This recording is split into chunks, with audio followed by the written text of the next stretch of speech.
Disclaimer.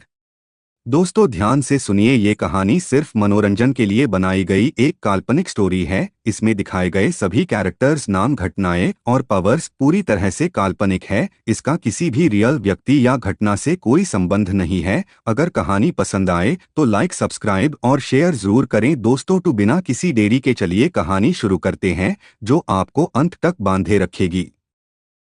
Episode 181, जब सूर्यांश ने प्रलय का भार अपने ऊपर लिया।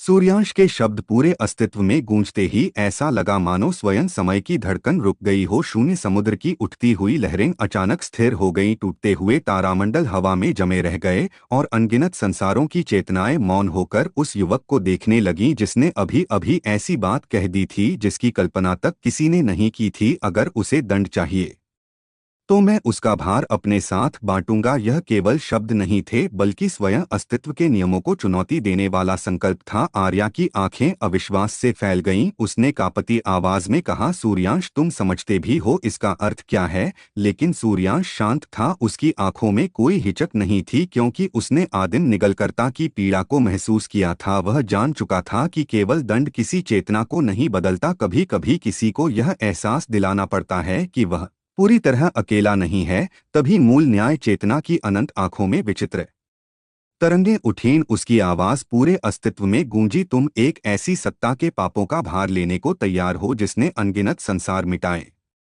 क्यों? सूर्यांश ने धीरे से आदिम निगलकर्ता की ओर देखा। उसकी विशाल सुनहरी आंखों में गहरा पछतावा था, और वही पछतावा इस बात का प्रमाण था कि उसके भीतर चेतना अब भी जीवित है। सूर्यांश ने स्थिर स्वर में कहा, क्योंकि जिसने अपनी गलती महसूस कर ली वह केवल राक्षस नहीं रह जाता। उसके शब्दों के साथ ही पूरे अस्तित्व में गहरी शांति फैल गई, यहाँ तक कि मूल नियमों की उग्र ऊर्जा भी कुछ क्षणों के लिए शांत पड़ गई। लेकिन तभी अचानक प्रकाश द्वार के भीतर प्राचीन प्रतीकों का तूफान उठ खड़ा हुआ। वे सभी नियम जो युगों से संतुलन बनाए हुए थे, सूर्यांश के निर्णय का विरोध कर रहे थे। शून्य समुद्र फिर उफनने लगा और समय की टूटी धाराएं भयावह गति से घूमने लगी। मूल न्याय चेतना ने अपनी विशाल हथेली उठाई और उसके ऊपर एक विराट तराजू प्रकट हो गया। उसके एक भाग में आदिम निगलकर्ता के अनगिनत विनाश चमक रहे थे, जबकि दूसरे भाग में सूर्यांश की चेतना की रोशनी थी। जैसे ही दोनों शक्तियां आमने सामने आईं, पूरा अस्तित्व कांप उठा, क्योंकि वह केवल शक्ति का माप नहीं था बल्कि अस्तित्व यह तय कर रहा था कि क्या एक चेतना सचमुच दूसरी चेतना को बदल सकती है।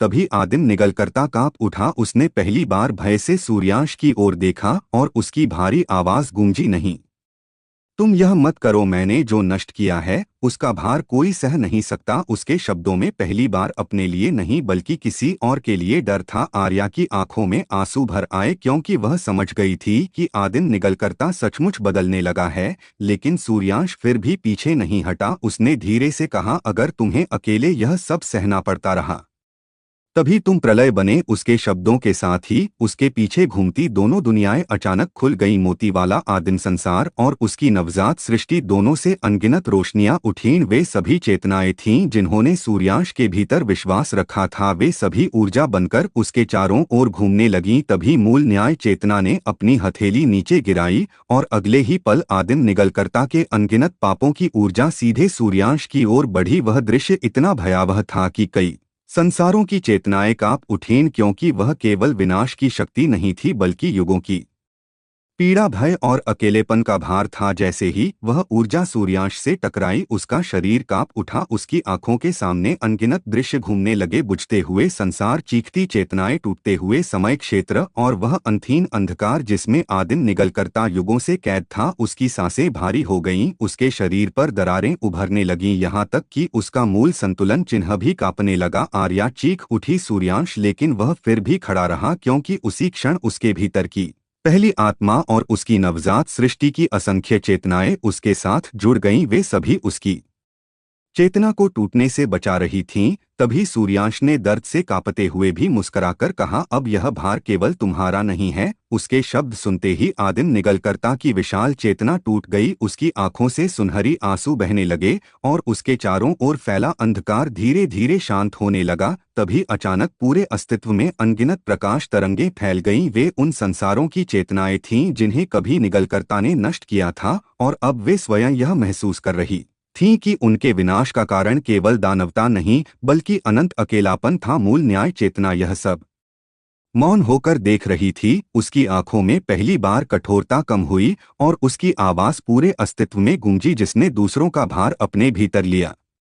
उसने संतुलन का नया अर्थ दिखाया। उसके शब्दों के साथ ही वह विराट तराजू धीरे धीरे संतुलित होने लगा और पूरे अस्तित्व में ऐसी रोशनी फैल गई जो पहले कभी नहीं देखी गई थी। लेकिन उसी क्षण सूर्यांश के शरीर पर उभरी दरारें और गहरी हो गईं। उसकी चेतना डगमगाने लगी क्योंकि आदिम निगलकर्ता के पापों का भार साधारण शक्ति से कहीं अधिक था। आर्या भय से उसकी ओर बढ़ी, लेकिन तभी सूर्यांश ने अपनी कांपती आंखें खोलीं और मुस्कुराकर कहा, अभी यह अंत नहीं है। क्योंकि उसी क्षण उसके भीतर कहीं और भी गहरी शक्ति जागने लगी थी। ऐसी शक्ति जिसे अब तक स्वयं सूर्यांश ने भी पूरी तरह नहीं समझा था। और पूरा अस्तित्व उस अगली धड़कन की प्रतीक्षा करने लगा जो शायद एक नए युग को जन्म देने वाली थी।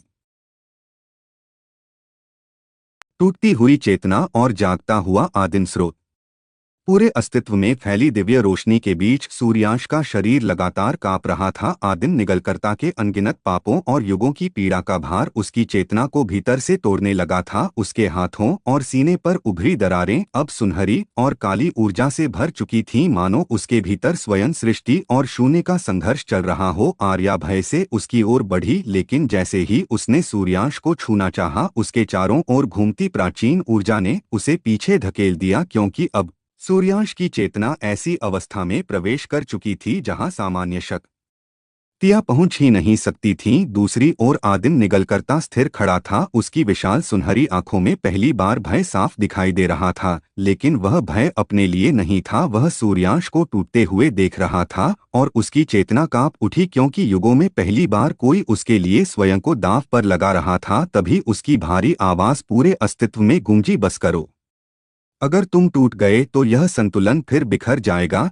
लेकिन सूर्यांश ने दर्द से कांपते हुए भी हल्की मुस्कान के साथ कहा, अगर किसी को बचाने के लिए टूटना पड़े तो वह भी स्वीकार है। उसके शब्दों के साथ ही उसके भीतर की दोनों दुनियाएं अचानक तीव्र गति से घूमने लगी। मोती वाला आदिम संसार और उसकी नवजात सृष्टि दोनों के केंद्र से विशाल ऊर्जा उठने लगी। वह ऊर्जा इतनी प्राचीन थी कि मूल न्याय चेतना तक कुछ क्षण मौन हो गई। शून्य अधिपति ने कांपती आंखों से सूर्यांश को देखा और धीमे स्वर में कहा, यह आदिम स्रोत की धड़कन है। तभी पूरा अस्तित्व भयावह रूप से कांप उठा और सूर्यांश के पीछे एक विशाल दरार खुल गई। उस दरार के भीतर न प्रकाश था न अंधकार, केवल अनंत शांति थी। ऐसी शांति जो सृष्टि से भी पहले की प्रतीत होती थी। जैसे ही वह दरार खुली, अनगिनत प्राचीन प्रतीक उसके चारों ओर घूमने लगे और पूरे अस्तित्व की ऊर्जा उसकी ओर खींचने लगी। आर्या की सांसें थम गईं क्योंकि उसे महसूस हुआ कि यह शक्ति किसी सृष्टिकर्ता की नहीं बल्कि उस मूल स्रोत की है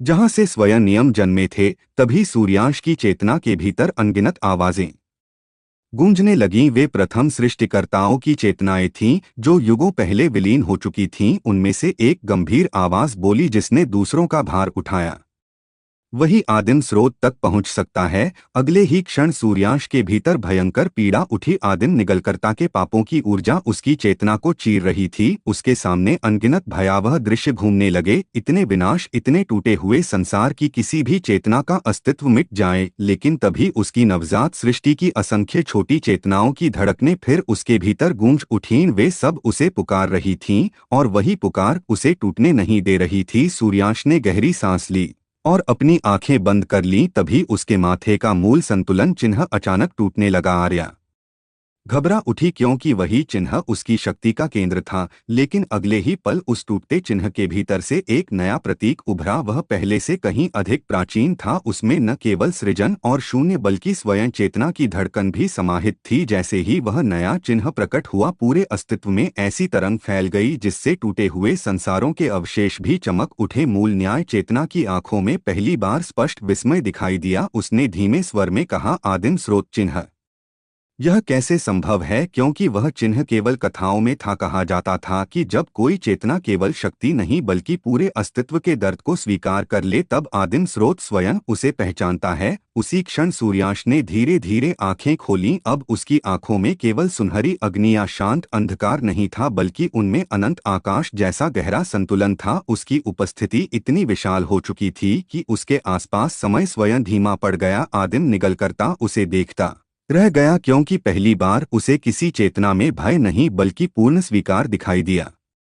तभी सूर्यांश धीरे धीरे उसकी ओर बढ़ा और उसने बिना किसी झिझक के उसकी विशाल चेतना को छू लिया। अगले ही पल आदिम निगलकर्ता के भीतर छिपी बची हुई अंधकारमय भूख जोर से तड़पी। वह अंतिम बार मुक्त होना चाहती थी। उसने पूरे अस्तित्व की भय ऊर्जा को फिर अपनी ओर खींचना शुरू कर दिया। कई संसारों में चेतनाएं घुटनों पर गिर गईं, लेकिन इस बार सूर्यांश ने अपनी आंखें बंद कीं और उसके पीछे खुली वह आदिम दरार अचानक चमक उठी। वहां से निकली ऊर्जा पूरे अस्तित्व में फैल गई और जहां जहां वह पहुंची वहां भय धीरे धीरे शांत होने लगा। मानोस वह अस्तित्व लोगों को यह एहसास दिला रहा हो कि वे अकेले नहीं हैं। तभी सूर्यांश की आवाज हर चेतना के भीतर गूंजी, भय को मिटाया नहीं जा सकता लेकिन उसे समझा जा सकता है। उसके शब्दों के साथ ही आदिम निगलकर्ता के भीतर की अंतिम भूख टूटने लगी। उसकी विशाल चेतना कांप उठी और उसकी आंखों से सुनहरी आंसू बहने लगे। लेकिन उसी क्षण पूरा अस्तित्व फिर कांप उठा, क्योंकि मूल न्याय चेतना ने अपनी दृष्टि सूर्यांश पर टिकाई और उसकी गंभीर आवाज गूंजी, तुमने संतुलन को नया अर्थ दिया है,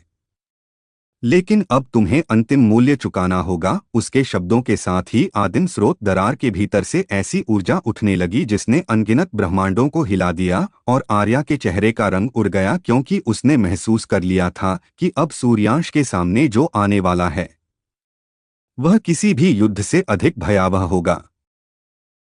अंतिम मूल्य और अस्तित्व की भयावह शर्त। मूल न्याय चेतना के शब्द पूरे अस्तित्व में गूंजते ही ऐसा लगा मानो स्वयं अनंत आकाश का भार हर चेतना पर उतर आया हो। शून्य समुद्र की गहराइयां कांप उठीं, समय की स्थिर धाराएं फिर से डगमगाने लगीं और सूर्यांश के पीछे खुली आदिम स्रोत दरार से निकलती ऊर्जा अब पहले से कहीं अधिक प्रचंड हो चुकी थी। उसकी चमक में अनगिनत ब्रह्मांड जन्म लेते और मिटते दिखाई दे रहे थे, जैसे स्वयं सृष्टि अपने आरंभ और अंत को एक साथ दिखा रही हो। आर्या भय से कांप उठी, क्योंकि उसने महसूस कर लिया था कि अब जो होने वाला है वह किसी युद्ध का परिणाम नहीं बल्कि पूरे अस्तित्व का निर्णय होगा। दूसरी ओर सूर्यांश शांत खड़ा था, लेकिन उसके शरीर पर उभरी दरारें लगातार फैल रही थीं। आदिम निगलकर्ता के पापों का भार अब भी उसकी चेतना को भीतर से तोड़ रहा था, फिर भी उसकी आंखों में कोई पछतावा नहीं था। तभी मूल न्याय चेतना धीरे धीरे उसके सामने उतरी। उसकी बदलती हुई आकृति के भीतर अनंतकाल की शक्ति घूम रही थी। उसने सूर्यांश की ओर देखा और गंभीर स्वर में कहा, जिसने आदिम स्रोत को छुआ वह पहले जैसा नहीं रह सकता। उसके शब्दों के साथ ही पूरे अस्तित्व में प्राचीन प्रतीक चमक उठे और अगले ही पल सूर्यांश के सामने एक भयावह दृश्य प्रकट हुआ। उसने स्वयं को देखा, लेकिन वह वर्तमान का सूर्यांश नहीं था। उसका शरीर पूरी तरह प्रकाश और अंधकार में बदल चुका था। उसकी आंखों में भावनाएं नहीं थीं, केवल शांत अनंत शून्यता थी। वह अकेला खड़ा था, जबकि उसके चारों ओर अनगिनत संसार जन्म ले रहे थे और समाप्त हो रहे थे। आर्या ने वह दृश्य देखा तो उसकी सांस रुक गई, क्योंकि वह समझ गई कि यह भविष्य की संभावना है। तभी मूल न्याय चेतना की आवाज गूंजी, आदिम स्रोत किसी चेतना को असीम शक्ति देता है, लेकिन बदले में उसकी व्यक्तिगत भावनाएं धीरे धीरे मिटने लगती हैं। पूरा अस्तित्व मौन हो गया, क्योंकि अब सभी समझ चुके थे कि अंतिम मूल्य क्या है। अगर सूर्यांश इस शक्ति को पूरी तरह स्वीकार करता है तो वह शायद हमेशा के लिए वह सूर्यांश नहीं रहेगा जिसे सब जानते हैं। उसकी करुणा, उसकी मुस्कान, उसके रिश्ते सब धीरे धीरे विलीन हो सकते हैं। आर्या की आंखों में आंसू भर आए। वह कांपती आवाज में बोली, नहीं, यह स्वीकार मत करो। लेकिन सूर्यांश मौन खड़ा रहा। उसकी आंखों में अनगिनत स्मृतियां घूमने लगीं, अपने प्रारंभिक संघर्ष, अपने साथियों की हंसी, अपनी नवजात सृष्टि की मासूम चेतनाएं, और वह क्षण जब उसने पहली बार किसी को बचाने के लिए अपनी शक्ति से आगे बढ़कर दिल से निर्णय लिया था। तभी आदिम निगलकर्ता की भारी आवाज गूंजी, यह शक्ति मत लो। मैं फिर कैद हो जाऊंगा, लेकिन तुम ऐसे मत बदलो। उसके शब्दों में इतना गहरा दर्द था कि पूरा शून्य समुद्र कांप उठा, क्योंकि वह पहली बार किसी और के अस्तित्व के लिए भयभीत था। तभी सूर्याश ने धीरे से उसकी ओर देखा और मुस्कराया। वह मुस्कान थकी हुई थी लेकिन शांत थी। उसने कहा, अगर शक्ति केवल अपने लिए बची रहे तो उसका कोई अर्थ नहीं। उसके शब्दों के साथ ही उसकी नवजात सृष्टि की असंख्य चेतनाएं फिर चमक उठीं। वे सब उसकी ओर विश्वास से देख रही थीं और वही विश्वास उसके भीतर दृढ़ता भर रहा था। तभी मूल न्याय चेतना ने अपनी हथेली उठाई और आदिम स्रोत दरार अचानक और विशाल हो गई। उसके भीतर से निकली ऊर्जा ने पूरे अस्तित्व को ढक लिया। अनगिनत संसारों की चेतनाएं घुटनों पर गिर गईं, क्योंकि वह शक्ति इतनी प्राचीन थी कि उसे महसूस करना भी कठिन था। मूल न्याय चेतना की आवाज फिर गूंजी, अंतिम निर्णय लो सूर्याश। क्या तुम स्वयं को त्याग कर अस्तित्व का नया संतुलन बनोगे? कुछ क्षणों तक पूर्ण मौन छाया रहा। केवल शून्य समुद्र की धीमी गर्जना सुनाई दे रही थी। आर्या की आंखों से आंसू बह रहे थे। आदिम निगलकर्ता स्थिर खड़ा था। उसकी सुनहरी आंखों में भय और आशा दोनों थे। और उसी क्षण सूर्याश ने धीरे धीरे अपनी आंखें बंद कर लीं। उसने अपने भीतर हर उस भावना को महसूस किया जिसने उसे अब तक जीवित रखा था। प्रेम, पीड़ा, भय, आशा और जुड़ाव। फिर उसने गहरी सांस ली और अपनी हथेली आदिम स्रोत दरार की ओर बढ़ा दी। अगले ही पल पूरा अस्तित्व भयंकर प्रकाश से भर गया। उसकी चेतना के भीतर अनगिनत प्राचीन आवाजें गूंजने लगीं और उसके शरीर की दरारों से ऐसी ऊर्जा निकलने लगी जिसने समय की सीमाएं तक तोड़ दी। आर्या चीख उठी, क्योंकि उसने देखा कि सूर्यांश का शरीर धीरे धीरे बदलने लगा था। उसकी त्वचा पर प्राचीन प्रतीक उभर रहे थे, उसकी आंखों की चमक अनंत गहराई में बदल रही थी और उसके पीछे आदिम उत्पत्ति ड्रैगन की विशाल छाया अब पूरी तरह प्रकाश और शून्य में विलीन हो चुकी थी। तभी अचानक सूर्यांश की चेतना के भीतर उसकी पहली आत्मा प्रकट हुई। उसने शांत मुस्कान के साथ कहा, याद रखो, शक्ति तुम्हें नहीं बदलती, अगर तुम्हारे भीतर जुड़ाव जीवित रहे। सूर्यांश की बंद आंखों से एक आंसू बह निकला और उसी क्षण उसके भीतर कुछ स्थिर हो गया। अगले ही पल उसने अपनी आंखें खोलीं और पूरा अस्तित्व कांप उठा, क्योंकि अब उसकी उपस्थिति केवल किसी सृष्टिकर्ता की नहीं रही थी, वह स्वयं आदिम स्रोत की धड़कन जैसा प्रतीत हो रहा था। लेकिन उसी क्षण मूल न्याय चेतना की आंखों में गंभीरता और गहरी हो गई, क्योंकि उसने महसूस किया कि सूर्यांश ने केवल शक्ति स्वीकार नहीं की, उसने कुछ ऐसा जागृत कर दिया है जो युगों से सोया हुआ था। और अब पूरा अस्तित्व उस अगली घटना की प्रतीक्षा में कांपने लगा जो शायद सृष्टि के इतिहास को हमेशा के लिए बदलने वाली थी। आदिम शून्य का जागरण और कांपता हुआ अस्तित्व। सूर्यांश की आंखें खुलते ही पूरा अस्तित्व ऐसी भयावह तरंगों से कांप उठा मानो अनंत काल से सोई हुई कोई शक्ति पहली बार सांस ले रही हो। उसके चारों ओर फैली रोशनी अब साधारण दिव्यता जैसी नहीं थी, बल्कि उसमें सृष्टि और शून्य दोनों की मूल धड़कन समाहित थी। जहां उसकी दृष्टि पड़ती वहां टूटे हुए समय क्षेत्र स्थिर होने लगते, बुझ चुके तारामंडलों में फिर हल्की चमक लौट आती और शून्य समुद्र की उग्र लहरें कुछ क्षणों के लिए शांत हो जाती। लेकिन उसी शांति के भीतर एक ऐसा दबाव छिपा था जिसने पूरे अस्तित्व को भयभीत कर दिया का यूं कि हर चेतना महसूस कर रही थी कि सूर्यांश अब उस सीमा से आगे पहुंच चुका है जहां सामान्य नियम लागू नहीं होते। दूसरी ओर मूल न्याय चेतना स्थिर खड़ी थी। उसकी अनंत आंखों में पहली बार स्पष्ट चिंता दिखाई दे रही थी। उसने धीरे से कहा, यह संभव नहीं। आदिम स्रोत की शक्ति किसी चेतना के भीतर इतनी स्थिर कभी नहीं हुई। उसके शब्द सुनते ही शून्य अधिपति कांप उठा, क्योंकि वह समझ गया था कि कुछ असाधारण घटित हो चुका है। तभी अचानक सूर्यांश के पीछे खुली आदिम स्रोत दरार भयावह रूप से कांपने लगी और उसके भीतर से गहरी काली ऊर्जा उठने लगी। वह साधारण अंधकार नहीं था, बल्कि ऐसा शून्य था जिसमें रोशनी तक समा रही थी। आर्या की सांस अटक गई, क्योंकि उसने महसूस किया कि वह ऊर्जा आदिम निगलकर्ता की भूख से भी अधिक प्राचीन और खतरनाक है। तभी मूल न्याय चेतना की आवाज पूरे अस्तित्व में गूंजी, आदिम शून्य जाग रहा है। उसके शब्दों के साथ ही पूरा अस्तित्व अंधकारमय तरंगों से भर गया। अनगिनत संसारों के आकाश काले पड़ने लगे, समय की धाराएं उलटने लगीं और कई प्राचीन क्षेत्रों के नियम अचानक टूट गए, मानो स्वयं वास्तविकता अपनी स्थिरता खो रही हो। आदिम निगलकर्ता ने यह महसूस किया तो उसकी विशाल चेतना कांप उठी। उसने भय से कहा, नहीं, वह फिर जाग नहीं सकता। तभी सूर्यांश ने उसकी ओर देखा। उसकी आंखों में अब भी वही शांत जुड़ाव था, लेकिन उनके भीतर ऐसी गहराई भी थी जिसे देखकर आदिम निगलकर्ता तक मौन हो गया। सूर्यांश ने धीरे से पूछा, आदिम शून्य क्या है? कुछ क्षणों तक मौन छाया रहा। फिर आदिम निगलकर्ता की भारी आवाज गूंजी, जब पहली बार अस्तित्व बना तब सृष्टि और शून्य दोनों साथ जन्मे थे, लेकिन शून्य का एक भाग इतना असीम और अनियंत्रित था कि स्वयं मूल नियम उससे भयभीत हो गए। वही आदिम शून्य है, वह केवल विनाश नहीं चाहता, वह हर चीज को अपने भीतर वापस समा लेना चाहता है। उसके शब्दों के साथ ही अनगिनत प्राचीन स्मृतियां पूरे अस्तित्व में फैल गईं। सूर्यांश ने देखा कैसे युगों पहले प्रथम सृष्टिकर्ताओं ने आदिम शून्य को रोकने के लिए स्वयं को बलिदान कर दिया था और उसकी शक्ति को अस्तित्व की सबसे गहरी परतों में सील कर दिया था। लेकिन अब क्योंकि सूर्यांश ने आदिम स्रोत को जागृत किया था, वह सील कमजोर पड़ने लगी थी। तभी आदिम स्रोत दरार अचानक फट गई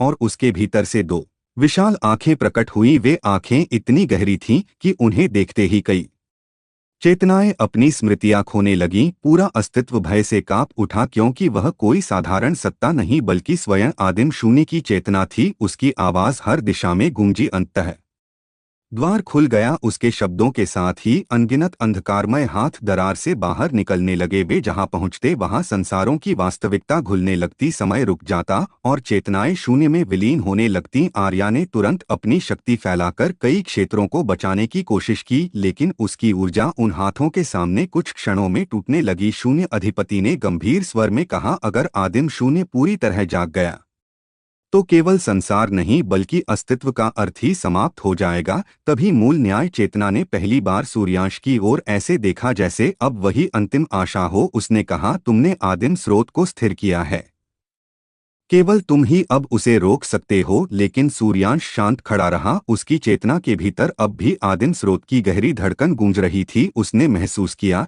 कि आदिम शून्य केवल विनाश नहीं बल्कि उस रिक्तता का जीवित रूप है जो हर चेतना के भीतर छिपी होती है। वही भय कि सब कुछ अंततः समाप्त हो जाएगा। तभी उसके भीतर की पहली आत्मा फिर प्रकट हुई। उसने गंभीर स्वर में कहा, याद रखो सूर्यांश, शून्य को केवल शक्ति से नहीं रोका जा सकता, क्योंकि जितना तुम उससे लड़ोगे वह उतना ही बढ़ेगा। सूर्यांश की आंखों में समझ की चमक उभरी। तभी आदिम शून्य की विशाल आंखें सीधे उस पर टिक गईं और उसकी आवाज पूरे अस्तित्व में गूंजी, तुम अलग हो, तुम्हारे भीतर स्रोत और शून्य दोनों हैं। उसके शब्दों के साथ ही अचानक अंधकारमय ऊर्जा सूर्यांश की ओर बढ़ी। वह इतनी तीव्र थी कि रास्ते में आने वाले कई समय क्षेत्र मिट गए, लेकिन सूर्यांश स्थिर खड़ा रहा। उसने अपनी आंखें बंद की और अगले ही पल उसके पीछे अनगिनत प्रकाश वृत्त प्रकट हो गए। उनमें उसकी नवजात सृष्टि की चेतनाएं चमक रही थीं, जबकि दूसरी ओर आदिम निगलकर्ता की सुनहरी चेतना उसके साथ जुड़ चुकी थी। सृष्टि और प्रलय पहली बार एक ही दिशा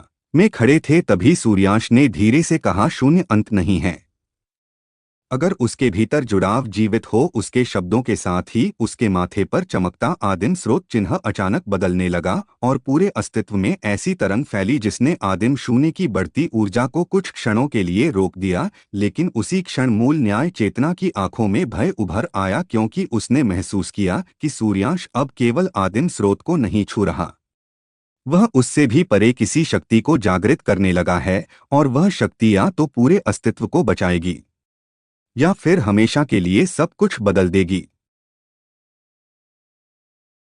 जब सूर्यांश ने शून्य को छू लिया, पूरे अस्तित्व में फैली भयावह अंधकार तरंगे लगातार बढ़ती जा रही थीं। आदिम शून्य की विशाल आंखें अब पूरी तरह खुल चुकी थीं और उनकी गहराई में ऐसा रिक्त अंधकार घूम रहा था जिसमें समय तक डूबता जा रहा था। जहां उसकी दृष्टि पड़ती वहां संसारों की वास्तविकता टूटने लगती, तारामंडल राख बनकर बिखर जाते और चेतनाओं की स्मृतियां धीरे धीरे मिटने लगती। पूरा अस्तित्व पहली बार केवल विनाश नहीं बल्कि पूर्ण शून्यता का भय महसूस कर रहा था। दूसरी ओर सूर्यांश उस असीम अंधकार के सामने स्थिर खड़ा था। उसके चारों ओर घूमती प्रकाश तरंगें अब सृष्टि और प्रलय दोनों की धड़कन समेटे हुए थीं। उसकी आंखों में वही गहरी शांति थी, लेकिन उनके भीतर अब ऐसी अथाह गहराई भी थी जिसे देखकर स्वयं मूल न्याय चेतना तक मौन हो गई थी। तभी आदिम शून्य की आवाज फिर गूंजी, तुम मुझे रोकना चाहते हो, जबकि तुम्हारे भीतर भी वही रिक्तता छिपी है। उसके शब्दों के साथ ही अचानक पूरे अस्तित्व में अनगिनत दृश्य उभरने लगे। वे सूर्यांश की स्मृतियां थीं, उसके भीतर छिपे भय, उसके अकेलेपन के क्षण, उसकी पीड़ा, और वे सभी क्षण जब उसने स्वयं को कमजोर महसूस किया था। आदिम शून्य उन सबको बाहर खींच रहा था, क्योंकि वह जानता था कि हर चेतना के भीतर कहीं न कहीं शून्य छिपा होता है। आर्या ने यह देखा तो उसका दिल कांप उठा, क्योंकि अगर सूर्यांश अपने भीतर के भय में डूब गया तो कोई उसे वापस नहीं ला पाएगा। लेकिन सूर्यांश शांत रहा। उसने उन सभी स्मृतियों को देखा और पहली बार उन्हें छिपाने की कोशिश नहीं की। उसने अपनी आंखें बंद कर लीं और धीरे से कहा, हाँ, मेरे भीतर भी शून्य है। उसके शब्द सुनते ही पूरा अस्तित्व कुछ क्षणों के लिए मौन हो गया, क्योंकि किसी ने कभी आदिम शून्य के सामने यह स्वीकार नहीं किया था। तभी सूर्यांश ने आगे कहा, लेकिन वही रिक्तता मुझे दूसरों का दर्द समझने देती है। उसके शब्दों के साथ ही उसके पीछे चमकते प्रकाश वृत्त अचानक विशाल हो गए। उसकी नवजात सृष्टि की असंख्य चेतनाएं रोशनी बनकर उसके चारों ओर घूमने लगीं, जबकि दूसरी ओर आदिम निगलकर्ता की सुनहरी ऊर्जा उसके साथ एक हो चुकी थी। सृष्टि और प्रलय अब विरोधी नहीं रहे थे, वे एक ही संतुलन का भाग बन चुके थे। तभी आदिम शून्य की विशाल आंखों में पहली बार हल्की हलचल हुई, मानो वह सूर्यांश को समझने की कोशिश कर रहा हो। लेकिन अगले ही पल उसके भीतर का असीम रिक्त अंधकार उग्र हो उठा और उसकी गर्जना पूरे अस्तित्व में फैल गई। जुड़ाव केवल अस्थायी भ्रम है, अंत में सब कुछ शून्य में लौटता है। उसके शब्दों के साथ ही अनगिनत अंधकारमय हाथ फिर बाहर निकले, और इस बार वे पहले से कहीं अधिक विशाल थे। उन्होंने कई प्राचीन संसारों को एक साथ जकड़ लिया और देखते ही देखते उनकी वास्तविकता घुलने लगी। आर्या ने पूरी शक्ति से उन्हें रोकने की कोशिश की, लेकिन उसकी ऊर्जा टूटती चली गई। शून्य अधिपति ने गंभीर स्वर में कहा, अगर यह ऐसे ही बढ़ता रहा तो कुछ ही क्षणों में अस्तित्व का संतुलन पूरी तरह समाप्त हो जाएगा। तभी सूर्यांश धीरे धीरे आगे बढ़ा। उसकी चाल शांत थी, लेकिन हर कदम के साथ पूरा अस्तित्व कांप रहा था, क्योंकि उसके भीतर जागी नई शक्ति अब स्पष्ट महसूस होने लगी थी। जैसे ही वह आदिम शून्य के सामने पहुंचा, उसके माथे का आदिम स्रोत चिन्ह अचानक फैलने लगा और उसके भीतर से नई आकृति उभर आई। वह न केवल सृष्टि का प्रतीक था, न केवल शून्य का, बल्कि दोनों के बीच के उस जुड़ाव का जो हर चेतना को अर्थ देता है। मूल न्याय चेतना ने उसे देखा तो उसकी आंखों में अविश्वास फैल गया। उसने धीमे स्वर में कहा, यह संभव नहीं। आदिम समरसता चिन्ह केवल कथाओं में था। तभी सूर्यांश ने अपनी हथेली आदिम शून्य की ओर बढ़ाई और पूरे अस्तित्व में उसकी आवाज गूंज उठी, अगर हर चीज अंत में शून्य में लौटती है तो वही शून्य नई शुरुआत भी बन सकता है। उसके शब्दों के साथ ही उसकी हथेली से निकली ऊर्जा सीधे आदिम शून्य से टकराई, लेकिन वह टकराव किसी युद्ध जैसा नहीं था, वह दो चेतनाओं का स्पर्श था। अगले ही पल पूरा अस्तित्व कांप उठा, क्योंकि पहली बार किसी ने आदिम शून्य को नष्ट करने की कोशिश नहीं की थी, बल्कि उसे समझने की कोशिश की थी। तभी सूर्यांश की चेतना अचानक उस असीम अंधकार के भीतर खिंच गई। आर्या चीख उठी, लेकिन अब बहुत देर हो चुकी थी। अगले ही क्षण सूर्यांश ने स्वयं को एक अनंत रिक्त स्थान में पाया। वहां न समय था, न प्रकाश, केवल अंतहीन अकेलापन था। और उसी अंधकार के केंद्र में एक विशाल छाया बैठी थी, उसकी आंखों में अनंत थकान थी। सूर्यांश धीरे धीरे उसके पास पहुंचा और तभी वह छाया पहली बार बोली, मैं अंत नहीं बनना चाहता था, लेकिन हर चेतना अंत से डरती थी। उसके शब्दों में इतना गहरा दर्द था कि पूरा अंधकार कांप उठा। सूर्यांश कुछ क्षण मौन रहा, क्योंकि उसने समझ लिया कि आदिम शून्य वास्तव में विनाश नहीं, बल्कि उस अंतिम भय का रूप था जिससे हर चेतना भागती है। तभी सूर्यांश उसके सामने बैठ गया और शांत स्वर में बोला, अगर अंत निश्चित है तो उसी कारण हर क्षण की कीमत भी है। उसके शब्द सुनते ही आदिम शून्य की विशाल आंखें कांप उठीं और पूरे अस्तित्व में ऐसी तरंग फैल गई जिसने अनगिनत संसारों की धड़कनें रोक दी, क्योंकि पहली बार किसी चेतना ने शून्य को हराने के बजाय उसे स्वीकार करना शुरू किया था। लेकिन उसी क्षण आदिम स्रोत दरार के भीतर से भयावह गर्जना उठी और मूल न्याय चेतना का चेहरा गंभीर हो गया, क्योंकि उसने महसूस किया कि सूर्यांश अब उस सीमा को छू चुका है जहां से या तो एक नया युग जन्म लेगा या फिर स्वयं अस्तित्व हमेशा के लिए बदल जाएगा। शून्य की पहली मुस्कान और कांपते हुए नियम। आदिम शून्य की विशाल आंखें सूर्यांश के शब्द सुनकर कांप उठीं और उसी क्षण पूरे अस्तित्व में ऐसी विचित्र तरंग फैल गई जैसी पहले कभी महसूस नहीं हुई थी। वह न पूरी तरह प्रकाश थी न अंधकार, बल्कि दोनों के बीच की ऐसी धड़कन थी जिसने हर चेतना को कुछ क्षणों के लिए मौन कर दिया। शून्य समुद्र की उफनती लहरें अचानक शांत पड़ने लगीं, टूटते हुए समय क्षेत्र स्थिर होने लगे और जिन संसारों की वास्तविकता घुल रही थी वहां भी विनाश की गति धीमी पड़ गई। आर्या ने यह सब देखा तो उसकी सांसें थम गईं, क्योंकि पहली बार आदिम शून्य की शक्ति पीछे हटती हुई प्रतीत हो रही थी। लेकिन उसी क्षण मूल न्याय चेतना की आंखों में भय और गहरा हो गया। उसने गंभीर स्वर में कहा, नहीं, यह संतुलन की सीमा से बाहर जा रहा है। क्योंकि वह समझ चुकी थी कि सूर्यांश केवल आदिम शून्य को रोक नहीं रहा बल्कि उसे बदल रहा है, और अगर शून्य स्वयं बदल गया तो पूरे अस्तित्व के नियम भी बदल जाएंगे। दूसरी ओर सूर्यांश अब भी उस अनंत रिक्तता के भीतर खड़ा था जहां केवल अकेलापन और अंतहीन शांति थी। उसके सामने बैठी वह विशाल छाया स्थिर थी, उसकी आंखों में युगों की थकान भरी हुई थी। उसने धीमे स्वर में कहा, सभी मुझसे डरते रहे क्योंकि मैं उन्हें उनके अंत की याद दिलाता था। सूर्यांश ने उसकी बात ध्यान से सुनी, फिर शांत आवाज में बोला, अंत से डरना स्वाभाविक है, लेकिन वही अंत हर जीवन को अर्थ भी देता है। उसके शब्दों के साथ ही पूरे अंधकार में हल्की रोशनी फैलने लगी। आदिम शून्य कुछ क्षण उसे देखता रहा, मानो पहली बार कोई उसकी बात समझ रहा हो। तभी उसकी भारी आवाज फिर गूंजी, अगर मैं समाप्त हो जाऊं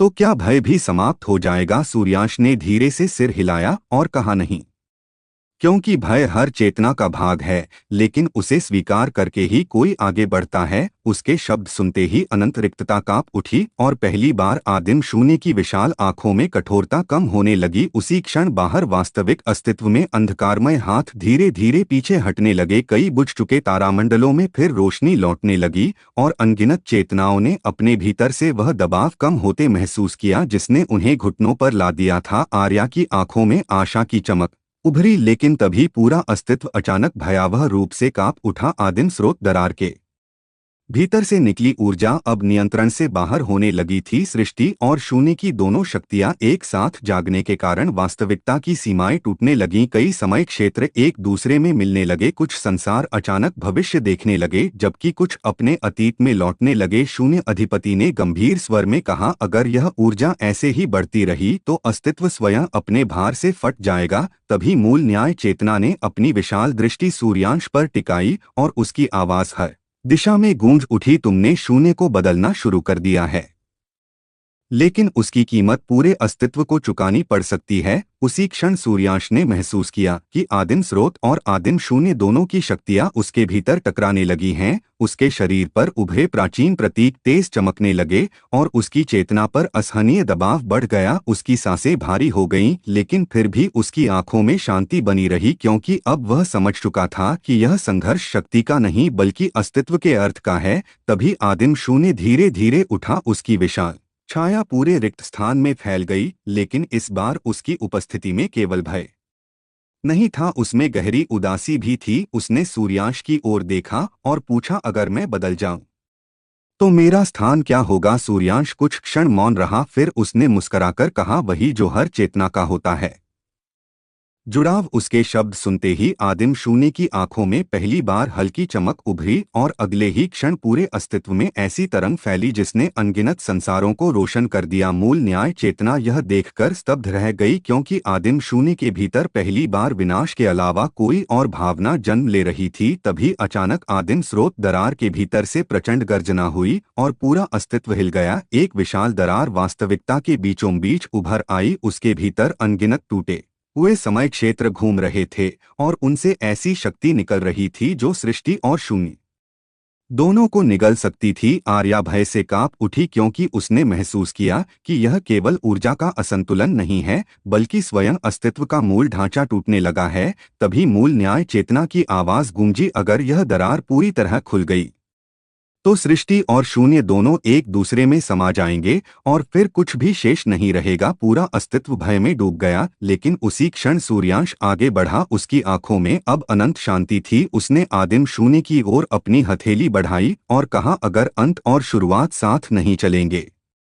तो संतुलन कभी पूरा नहीं होगा। कुछ क्षण आदिम शून्य उसे देखता रहा, फिर पहली बार उसके चेहरे पर हल्की मुस्कान उभरी। वह मुस्कान छोटी थी, लेकिन उसने पूरे अस्तित्व को कांपा दिया, क्योंकि युगों से केवल विनाश जानने वाली चेतना पहली बार मुस्कराई थी। और उसी क्षण आदिम शून्य ने अपनी विशाल हथेली सूर्यांश की ओर बढ़ा दी। अगले ही पल सृष्टि और शून्य की दोनों ऊर्जाएं एक साथ चमक उठीं और पूरे अस्तित्व में ऐसी प्रलयंकारी धड़कन गूंजी जिसने अनगिनत ब्रह्मांडों को हिला दिया, क्योंकि अब कुछ ऐसा होने वाला था जिसे स्वयं मूल नियम भी रोक नहीं सकते थे।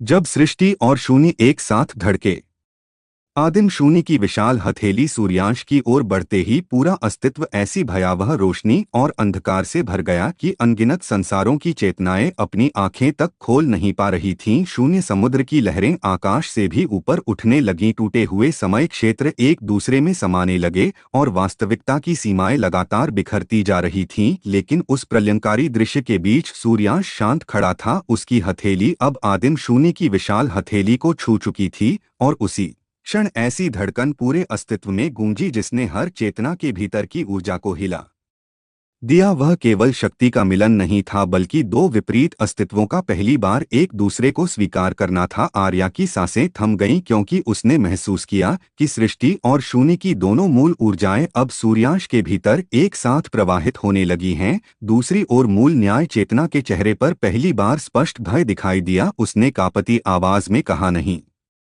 अगर यह पूर्ण समरसता में बदल गया तो वर्तमान नियम टिक नहीं पाएंगे। उसके शब्दों के साथ ही आदिम स्रोत दरार और विशाल हो गई। उसके भीतर अनगिनत प्राचीन प्रतीक घूमने लगे और पूरा अस्तित्व मानो नई दिशा में मुड़ने लगा। कई संसारों के लोग अचानक अपने भीतर ऐसी स्मृतियां महसूस करने लगे जो उनकी नहीं थीं। कुछ को अपने भविष्य की झलक दिखने लगी, जबकि कुछ ने अपने जन्म से पहले की शून्यता का अनुभव किया, क्योंकि अब अस्तित्व की सीमाएं टूटने लगी थीं। तभी सूर्यांश की चेतना के भीतर भयंकर कंपन उठा। सृष्टि की ऊर्जा और आदिम शून्य की रिक्तता दोनों उसके भीतर मिल रही थीं। उसकी आंखों के सामने अनगिनत जन्म और अंत एक साथ घूमने लगे। उसके शरीर पर उभरे प्राचीन प्रतीक अब जलने लगे और उसकी सांसें भारी हो गईं। लेकिन उसी क्षण उसे अपनी नवजात सृष्टि की चेतनाओं की धड़कनें सुनाई दीं। वे सब उस पर विश्वास कर रही थीं और वही विश्वास उसे स्थिर बनाए हुए था। तभी आदिम शून्य की आवाज उसके भीतर गूंजी, मैं पहली बार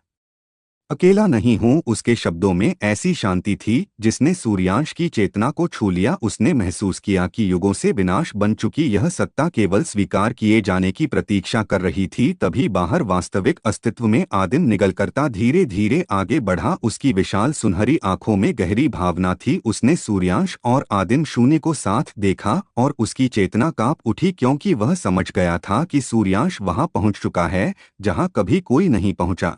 तभी मूल न्याय चेतना ने अपनी शक्ति फैलाई और पूरा अस्तित्व अनगिनत प्राचीन जंजीरों से भर गया। वे जंजीरें सीधे सूर्यांश और आदिम शून्य की ओर बढ़ने लगीं। आर्या चीख उठी, क्योंकि वह जानती थी कि मूल नियम अब इस मिलन को रोकना चाहते हैं। लेकिन सूर्यांश ने अपनी आंखें खोलीं और उसकी दृष्टि पहले से कहीं अधिक शांत थी। उसने मूल न्याय चेतना की ओर देखकर कहा, क्या संतुलन का अर्थ हमेशा भय से अलगाव रहेगा? उसके शब्दों के साथ ही उसकी हथेली से निकली ऊर्जा उन प्राचीन जंजीरों से टकराई और अगले ही पल पूरा अस्तित्व कांप उठा, क्योंकि वे जंजीरें टूटने लगीं। मूल न्याय चेतना पीछे हट गई। उसकी आंखों में विस्मय था, क्योंकि युगों में पहली बार किसी चेतना ने मूल नियमों की शक्ति को रोका था। तभी आदिम स्रोत दरार के भीतर से अनगिनत प्राचीन आवाजें गूंजने लगीं। वे प्रथम सृष्टिकर्ताओं की चेतनाएं थीं जिन्होंने कभी अस्तित्व को बनाया था। उनकी संयुक्त आवाज पूरे शून्य में फैल गई, संतुलन बदल रहा है,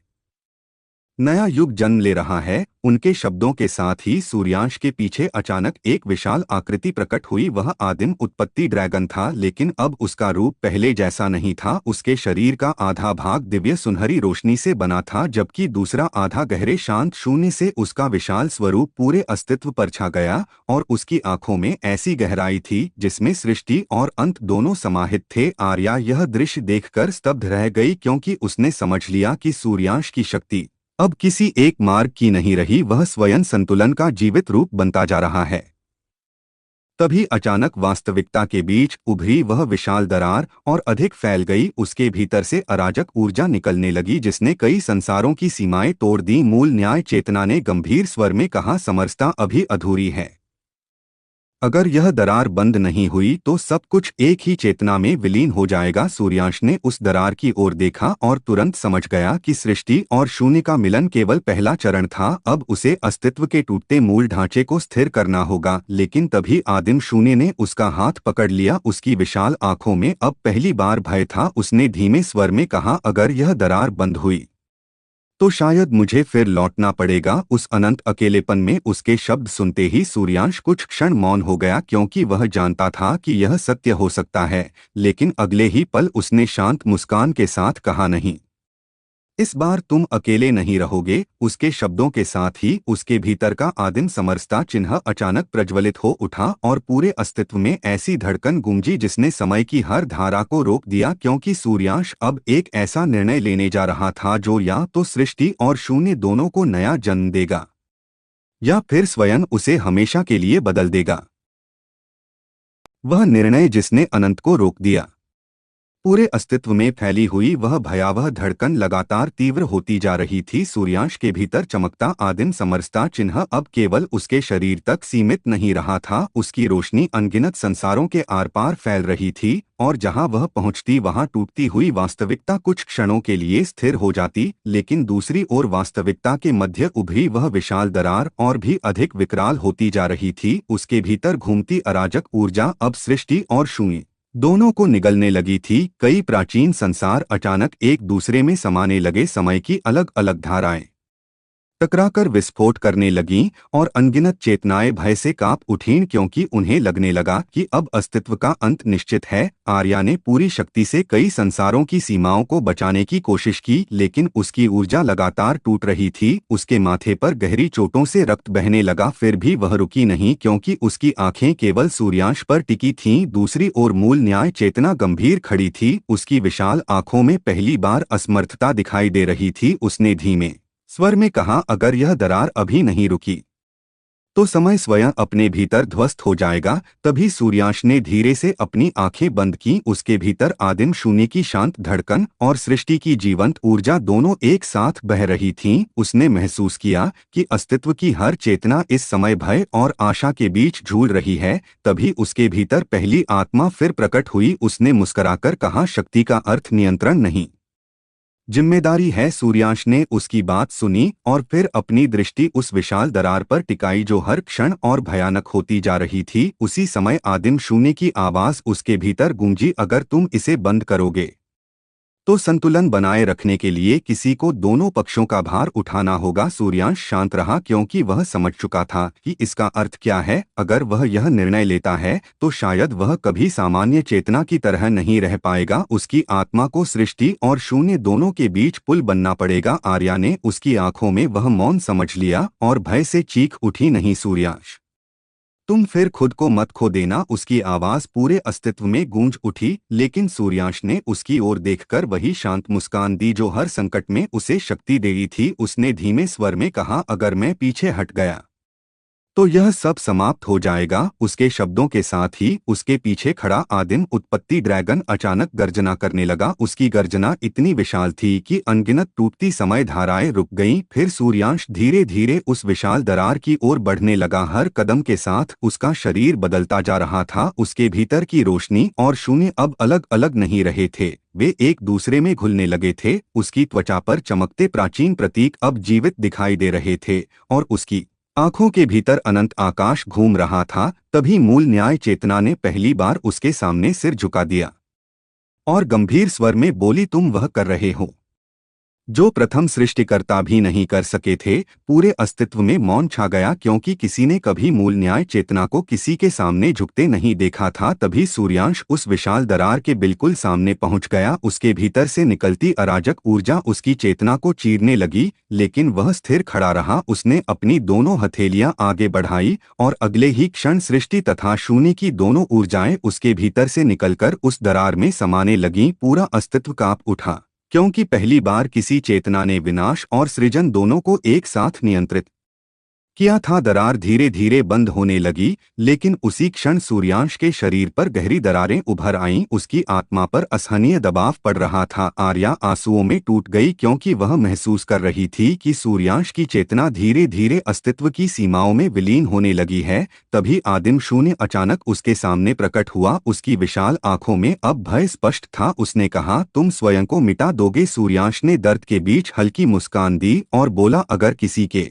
बचने से सब बच जाए तो वह मिटना नहीं कहलाता। उसके शब्द सुनते ही आदिम शून्य की चेतना कांप उठी, क्योंकि युगों में पहली बार किसी ने बिना भय के त्याग को स्वीकार किया था। अगले ही क्षण सूर्यांश ने अपनी पूरी शक्ति उस दरार में प्रवाहित कर दी और पूरे अस्तित्व में ऐसी प्रचंड चमक फैली कि समय कुछ क्षणों के लिए पूरी तरह रुक गया। अनगिनत संसारों की चेतनाएं घुटनों पर गिर गईं, क्योंकि उन्होंने महसूस किया कि अस्तित्व की मूल धड़कन बदल रही है। धीरे धीरे वह विशाल दरार बंद होने लगी, अराजक ऊर्जा शांत पड़ने लगी और टूटती हुई वास्तविकता फिर स्थिर होने लगी। लेकिन उसी क्षण सूर्यांश का शरीर प्रकाश और शून्य में टूटने लगा। आर्या चीखते हुए उसकी ओर दौड़ी, लेकिन उसका हाथ केवल बिखरती रोशनी को छू पाया। तभी सूर्यांश की धीमी आवाज उसके कानों में गूंजी, डरना मत, मैं समाप्त नहीं हो रहा। उसके शब्दों के साथ ही उसका शरीर पूरी तरह प्रकाश में बदल गया और अगले ही पल वह पूरे अस्तित्व में फैल गया। शून्य समुद्र शांत हो गया, आदिम स्रोत दरार बंद हो गई और अनगिनत संसारों में पहली बार पूर्ण शांति उतर आई। लेकिन उसी क्षण आर्या की आंखों से आंसू बह निकले, क्योंकि उसने महसूस किया कि सूर्यांश अब किसी एक स्थान पर नहीं रहा।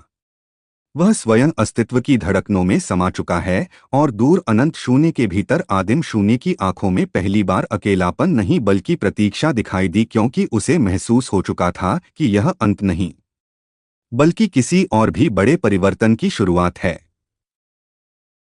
अस्तित्व की धड़कनों में लौटता हुआ सूर्यांश।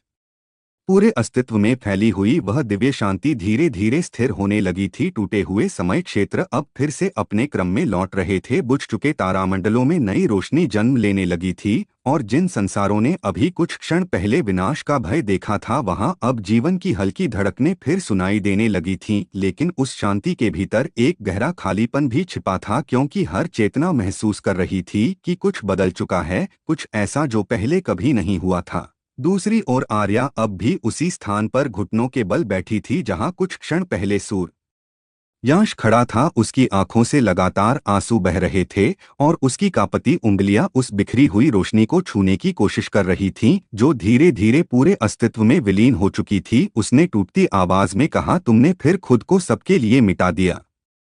हमेशा की तरह उसके शब्द सुनते ही शून्य समुद्र की शांत लहरों में हल्का कंपन उठा, मानो स्वयं अस्तित्व उसकी पीड़ा महसूस कर रहा हो। तभी मूल न्याय चेतना धीरे धीरे उसके सामने प्रकट हुई। उसकी विशाल आंखों में अब वह कठोरता नहीं थी जो युगों से रही थी। उसने गंभीर स्वर में कहा, वह समाप्त नहीं हुआ है। उसने स्वयं को अस्तित्व की मूल धड़कन से जोड़ दिया है। आर्या ने तुरंत उसकी ओर देखा। उसकी आंखों में आशा और भय दोनों थे। उसने कांपती आवाज में पूछा, तो फिर वह वापस आएगा न? कुछ क्षणों तक मौन छाया रहा, फिर मूल न्याय चेतना ने उत्तर दिया, जब तक सृष्टि और शून्य साथ धड़कते रहेंगे उसकी चेतना जीवित रहेगी। उसके शब्दों ने पूरे वातावरण को और भी रहस्यमय बना दिया, क्योंकि अब सूर्यांश किसी एक शरीर या स्थान तक सीमित नहीं रहा था। वह स्वयं अस्तित्व की गहराइयों में फैल चुका था। दूसरी ओर अनंत शून्य के भीतर आदिम शून्य शांत खड़ा था। उसकी विशाल आंखों में अब पहले जैसा अंतहीन अकेलापन नहीं था। उसने धीरे से अपनी हथेली खोली और उसमें सूर्यांश की हल्की सुनहरी रोशनी चमक उठी। वह रोशनी स्थिर नहीं थी बल्कि धड़क रही थी, जैसे किसी जीवित चेतना की सांस हो। आदिम शून्य ने उसे देखते हुए धीमे स्वर में कहा, तुमने सच कहा था, मैं अब अकेला नहीं हूँ। उसी क्षण उसके पीछे अनगिनत अंधकार तरंगे शांत होने लगीं और पहली बार शून्य के भीतर भय की जगह स्थिरता महसूस होने लगी। लेकिन तभी पूरे अस्तित्व में अचानक एक तीव्र कंपन उठा। आर्या और मूल न्याय चेतना दोनों ने एक साथ ऊपर देखा, क्योंकि वास्तविकता की सबसे ऊपरी परतों में अजीब परिवर्तन शुरू हो चुके थे। कई प्राचीन नियम धीरे धीरे मिटने लगे थे। समय की गति अलग अलग क्षेत्रों में बदल रही थी और कुछ संसारों में जन्म लेने वाली नई चेतनाओं के भीतर सृष्टि और शून्य दोनों की ऊर्जा दिखाई देने लगी थी। मूल न्याय चेतना ने गंभीर स्वर में कहा, यह प्रभाव उसी समरसता का है अस्तित्व अब पहले जैसा नहीं रहेगा। तभी अचानक अनंत आकाश के मध्य एक विशाल प्रकाश वृत्त उभरा। उसके भीतर अनगिनत प्राचीन प्रतीक घूम रहे थे और उनसे ऐसी शक्ति निकल रही थी जो पूरे अस्तित्व को अपनी ओर खींच रही थी। आदिम निगलकर्ता ने उसे देखा तो उसकी विशाल चेतना कांप उठी। उसने धीमे स्वर में कहा, आदिम सिंहासन जाग गया। उसके शब्द सुनते ही मूल न्याय चेतना की आंखें फैल गईं, क्योंकि वह जानती थी कि यह वही शक्ति है जो केवल तब प्रकट होती है जब कोई चेतना सृष्टि और शून्य दोनों को एक साथ स्वीकार कर ले। आदिम सिंहासन कोई साधारण शक्ति नहीं था, बल्कि अस्तित्व के सर्वोच्च संतुलन का प्रतीक था। युगों से वह निष्क्रिय पड़ा था, क्योंकि कोई भी चेतना उसके योग्य नहीं बनी थी, लेकिन अब सूर्यांश के निर्णय ने उसे जगा दिया था। तभी उस विशाल प्रकाश वृत्त के भीतर से धीमी धड़कन सुनाई देने लगी और अगले ही क्षण पूरे अस्तित्व में सूर्यांश की आवाज गूंज उठी, क्या तुम सब मुझे सुन सकते हो? आर्या की आंखें तुरंत आंसुओं से भर गईं। उसने कांपती आवाज में कहा, सूर्यांश। तभी अनगिनत संसारों की चेतनाएं भी रुक गईं, क्योंकि वे सब उस आवाज को महसूस कर रही थीं। वह किसी एक दिशा से नहीं आ रही थी, बल्कि हर धड़कन, हर हवा, हर ऊर्जा के भीतर गूंज रही थी। सूर्यांश की आवाज फिर सुनाई दी, मैं अभी लौट नहीं सकता, क्योंकि संतुलन पूरी तरह स्थिर नहीं हुआ है। उसके शब्दों के साथ ही आदिम सिंहासन के भीतर चमक और तीव्र हो गई। उसने आगे कहा, लेकिन जब तक तुम सब जुड़े रहोगे मैं हमेशा यहीं रहूंगा। उसकी आवाज में वही शांति थी जिसने युगों से हर अंधकार को रोका था। तभी अचानक आदिम सिंहासन के भीतर एक आकृति बनने लगी। आर्या की सांसें थम गईं, क्योंकि वह आकृति धीरे धीरे सूर्यांश जैसी दिखाई देने लगी, लेकिन उसके पीछे अनंत प्रकाश और गहरा शून्य दोनों घूम रहे थे, मानो वह स्वयं संतुलन का जीवित रूप हो। तभी मूल न्याय चेतना ने पहली बार हल्की मुस्कान के साथ कहा, वह अब केवल एक चेतना नहीं रहा, वह अस्तित्व का संरक्षक बन चुका है। लेकिन उसी क्षण आदिम सिंहासन के नीचे अचानक गहरी काली दरार उभर आई। उससे ऐसी भयावह ऊर्जा निकली जिसने पूरे अस्तित्व को फिर कांपा दिया। आदिम शून्य तुरंत गंभीर हो गया, क्योंकि उसने उस ऊर्जा को पहचान लिया था। उसने धीमी लेकिन भारी आवाज में कहा, यह असंभव है, वह अब भी जीवित है। अगले ही पल उस दरार के भीतर दो रक्तिम आंखें खुलीं और उनकी क्रूर चमक पूरे अस्तित्व में फैल गई, क्योंकि युगों पहले जिसे पूर्णतः नष्ट मान लिया गया था, वह प्राचीन विनाश सम्राट अब फिर जागने लगा था। एपिसोड 190, प्राचीन विनाश सम्राट की वापसी। उस गहरी काली दरार के भीतर खुली हुई वे रक्तिम आंखें पूरे अस्तित्व को ऐसे घूर रही थीं, मानो अनगिनत युगों का क्रोध उनमें कैद हो। और जैसे ही उनकी दृष्टि अनंत आकाश पर फैली, पूरा अस्तित्व भय से कांप उठा। नवजात संसारों की रोशनी डगमगाने लगी, समय की धाराएं अस्थिर हो गईं और शून्य समुद्र की शांत लहरें फिर उग्र होने लगीं। आर्या ने उन आंखों को देखते ही अपने भीतर ऐसा दबाव महसूस किया कि उसकी सांसें तक भारी हो गईं। उसने कांपती आवाज में कहा, यह कैसी शक्ति है? तभी आदिम शून्य की विशाल चेतना धीरे धीरे आगे बढ़ी। उसकी आंखों में पहली बार वास्तविक गंभीरता दिखाई दे रही थी। उसने धीमे स्वर में कहा, यह वही है जिसे युगों पहले अस्तित्व ने स्वयं मिटाने की कोशिश की थी, प्राचीन विनाश सम्राट। उसके शब्द सुनते ही मूल न्याय चेतना का चेहरा कठोर हो गया, क्योंकि वह जानती थी कि यह नाम केवल एक सत्ता का नहीं, बल्कि उस भय का प्रतीक था जिसने कभी सृष्टि और शून्य दोनों को युद्ध में धकेल दिया था। उसी क्षण वह काली दरार और फैलने लगी। उसके भीतर से निकलती रक्तिम ऊर्जा ने आसपास की वास्तविकता को पिघलाना शुरू कर दिया और फिर धीरे धीरे एक विशाल आकृति उस अंधकार से बाहर आने लगी। उसका शरीर टूटे हुए तारामंडलों जैसी काली धातु से बना था। उसकी पीठ पर अनगिनत विनाश चिन्ह जल रहे थे और उसकी आंखों में केवल क्रूरता नहीं बल्कि अथाह घृणा भरी हुई थी, जैसे वह स्वयं अस्तित्व से नफरत करता हो। उसने बाहर आते ही ऐसी गर्जना की कि कई कमजोर संसार तुरंत चटकने लगे। अनगिनत चेतनाएं दर्द से चीख उठीं, क्योंकि केवल उसकी उपस्थिति ही विनाश फैला रही थी। आर्या ने पूरी शक्ति से अपनी ऊर्जा फैलाकर उन संसारों को बचाने की कोशिश की, लेकिन उसकी शक्ति उस भयावह दबाव के सामने बहुत छोटी लग रही थी। तभी वह प्राचीन विनाश सम्राट धीरे धीरे मुस्कराया। उसकी मुस्कान में ऐसा पागलपन था जिससे स्वयं शून्य समुद्र कांप उठा। उसने भारी आवाज में कहा, तो आखिरकार संतुलन टूट ही गया। उसके शब्दों के साथ ही उसकी दृष्टि सीधे आदिम सिंहासन पर टिक गई, जहां सूर्यांश की ऊर्जा धड़क रही थी। अगले ही क्षण उसकी आंखों में घृणा और गहरी हो गई। उसने कहा, वही गलती फिर दोहराई गई है। सृष्टि और शून्य को जोड़ दिया गया है। तभी आदिम शून्य उसके सामने आकर खड़ा हो गया। उसकी आवाज अब शांत नहीं बल्कि गंभीर थी। उसने कहा, तुम अब भी अपने क्रोध में कैद हो। विनाश सम्राट की हंसी पूरे अस्तित्व में गूंज उठी। उसने कहा, और तुम अब भी अपनी कमजोरी में। शून्य उसके शब्दों के साथ ही उसके शरीर से निकली रक्तिम तरंगे सीधे आदिम शून्य से टकराईं और पूरा अस्तित्व कांप उठा, क्योंकि उन दोनों की शक्तियां किसी साधारण सत्ता की नहीं थीं। वे स्वयं मूल भय और मूल अंत के प्रतीक थे। दूसरी ओर आदिम सिंहासन के भीतर सूर्यांश की चेतना यह सब महसूस कर रही थी, लेकिन वह अब भी अस्तित्व की टूटी हुई धड़कनों को स्थिर करने में लगा था। उसकी ऊर्जा लगातार अनगिनत संसारों को संतुलित कर रही थी। तभी उसने उस भयावह ऊर्जा को महसूस किया और उसकी चेतना में हल्का कंपन उठा। उसने धीमे स्वर में कहा, तो यह वही अंधकार है जिससे प्रथम सृष्टिकर्ता भी डरते थे। तभी उसके सामने अचानक प्राचीन स्मृतियां उभरने लगीं। उसने देखा कि अनगिनत युग पहले यही विनाश सम्राट कभी अस्तित्व का सबसे शक्तिशाली संरक्षक था, लेकिन धीरे धीरे वह इस निष्कर्ष पर पहुंच गया कि जब तक जीवन रहेगा तब तक पीड़ा और भय भी रहेंगे, और उसी विचार ने उसे पागल बना दिया। उसने संतुलन को समाप्त करने और हर चेतना को शाश्वत रिक्तता में बदलने का निर्णय लिया था। तभी प्रथम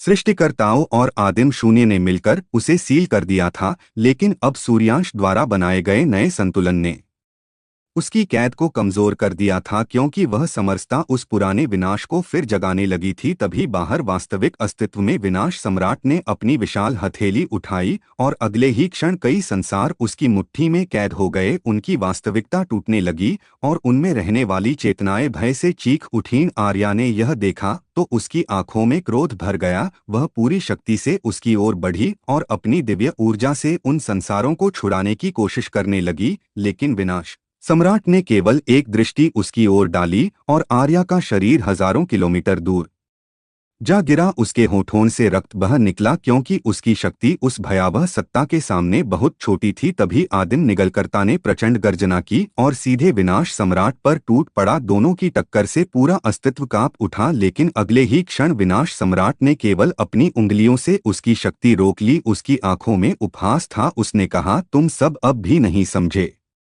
संतुलन केवल विनाश को देर से आने देता है। उसके शब्दों के साथ ही उसकी रक्तिम ऊर्जा फैलने लगी और जहां वह पहुंचती वहां जीवन की धड़कनें बुझने लगतीं। तभी आदिम सिंहासन अचानक प्रज्वलित हो उठा। सूर्यांश की आवाज पूरे अस्तित्व में गूंजी, बस बहुत हुआ। अगले ही पल अनंत प्रकाश और गहरा शून्य एक साथ फट पड़े और उस दिव्य विस्फोट के बीच धीरे धीरे सूर्यांश की नई आकृति प्रकट होने लगी। लेकिन इस बार उसका रूप पहले जैसा नहीं था। उसके शरीर के चारों और अनंत आकाश घूम रहा था। उसकी आंखों में सृष्टि और शून्य दोनों की धड़कनें थीं और उसके पीछे प्रकट हुआ आदिम उत्पत्ति ड्रैगन अब इतना विशाल था कि उसकी छाया कई ब्रह्मांडों तक फैल गई। विनाश सम्राट पहली बार कुछ क्षणों के लिए मौन हो गया, क्योंकि उसने महसूस किया कि उसके सामने अब केवल एक चेतना नहीं बल्कि स्वयं अस्तित्व का जीवित संतुलन खड़ा है। लेकिन अगले ही पल उसके चेहरे पर भयावह मुस्कान फैल गई और उसने भारी आवाज में कहा, अच्छा, तो आखिरकार असली खेल शुरू हुआ।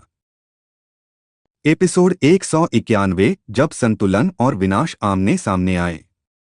विनाश सम्राट की वह भयानक मुस्कान पूरे अस्तित्व में ऐसे फैल गई जैसे किसी ने स्वयं समय की गर्दन पकड़ ली हो और उसे मोड़ने की तैयारी कर ली हो। उसके चारों ओर घूमती रक्तिम ऊर्जा अब और भी तीव्र हो चुकी थी और हर पल वास्तविकता की परतें उसके दबाव में टूटती जा रही थीं। लेकिन उसके सामने खड़ा सूर्यांश अब पहले जैसा नहीं था। उसकी उपस्थिति मात्र से ही सृष्टि और शून्य की ऊर्जा संतुलित होकर धड़क रही थी, जैसे पूरा अस्तित्व उसकी सांसों से जुड़ा हो। आर्या दूर गिरकर भी उसे देख रही थी और उसकी आंखों में डर नहीं बल्कि एक गहरी उम्मीद थी, क्योंकि वह समझ चुकी थी कि अब सूर्यांश केवल एक व्यक्ति नहीं रहा, वह उस शक्ति का केंद्र बन चुका है जो सब कुछ जोड़ भी सकती है और तोड़ भी सकती है। तभी मूल न्याय चेतना धीरे धीरे आकाश के मध्य प्रकट हुई। उसकी आंखों में गंभीरता और थकान दोनों थीं। उसने धीमे स्वर में कहा, अब केवल शक्ति नहीं बल्कि निर्णय की आवश्यकता है। उसके शब्द सुनते ही आदिम शून्य और आदिम निगलकर्ता दोनों शांत हो गए, क्योंकि वे समझ चुके थे कि यह युद्ध अब केवल टकराव नहीं बल्कि अस्तित्व के अगले युग का निर्धारण करने वाला है।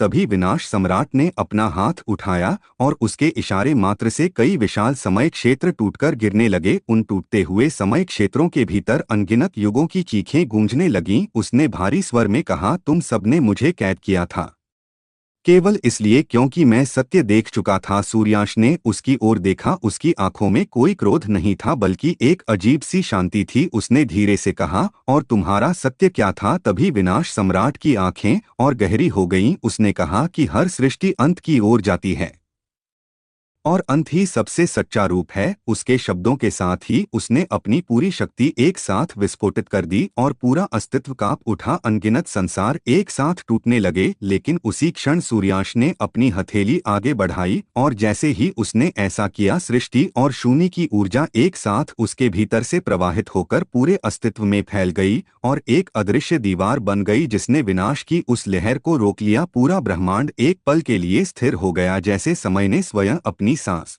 रोक ली हो। आर्या ने आश्चर्य से देखा, क्योंकि यह पहली बार था जब किसी ने विनाश सम्राट की पूरी शक्ति को बिना किसी विस्फोट के रोक दिया था। मूल न्याय चेतना भी स्तब्ध थी। उसने धीरे से कहा, यह अब केवल रक्षा नहीं है, यह संतुलन का निर्माण है। तभी विनाश सम्राट की आंखों में पहली बार हल्की हलचल हुई। उसने कहा, तुम इसे रोक नहीं सकते। सूर्यांश शांत खड़ा रहा। फिर उसने धीरे से उत्तर दिया, मैं रोकने नहीं आया हूँ, मैं समझाने आया हूँ। उसके शब्दों के साथ ही उसके पीछे प्रकट हुआ आदिम उत्पत्ति ड्रैगन धीरे धीरे अपना रूप बदलने लगा। उसकी ऊर्जा अब केवल प्रकाश या शून्य नहीं थी बल्कि दोनों का पूर्ण मेल थी। वह ड्रैगन आगे बढ़ा और उसकी एक ही सांस से पूरा अस्तित्व स्थिर हो गया। विनाश सम्राट कुछ क्षणों के लिए रुका, लेकिन फिर उसने फिर से अपनी रक्तिम शक्ति इकट्ठा करनी शुरू कर दी और कहा, अगर संतुलन का अर्थ यही है तो मैं उसे स्वीकार नहीं करता। उसी क्षण आदिम शून्य आगे आया। उसकी आवाज अब गहरी और शांत थी। उसने कहा, तुम संतुलन से नहीं,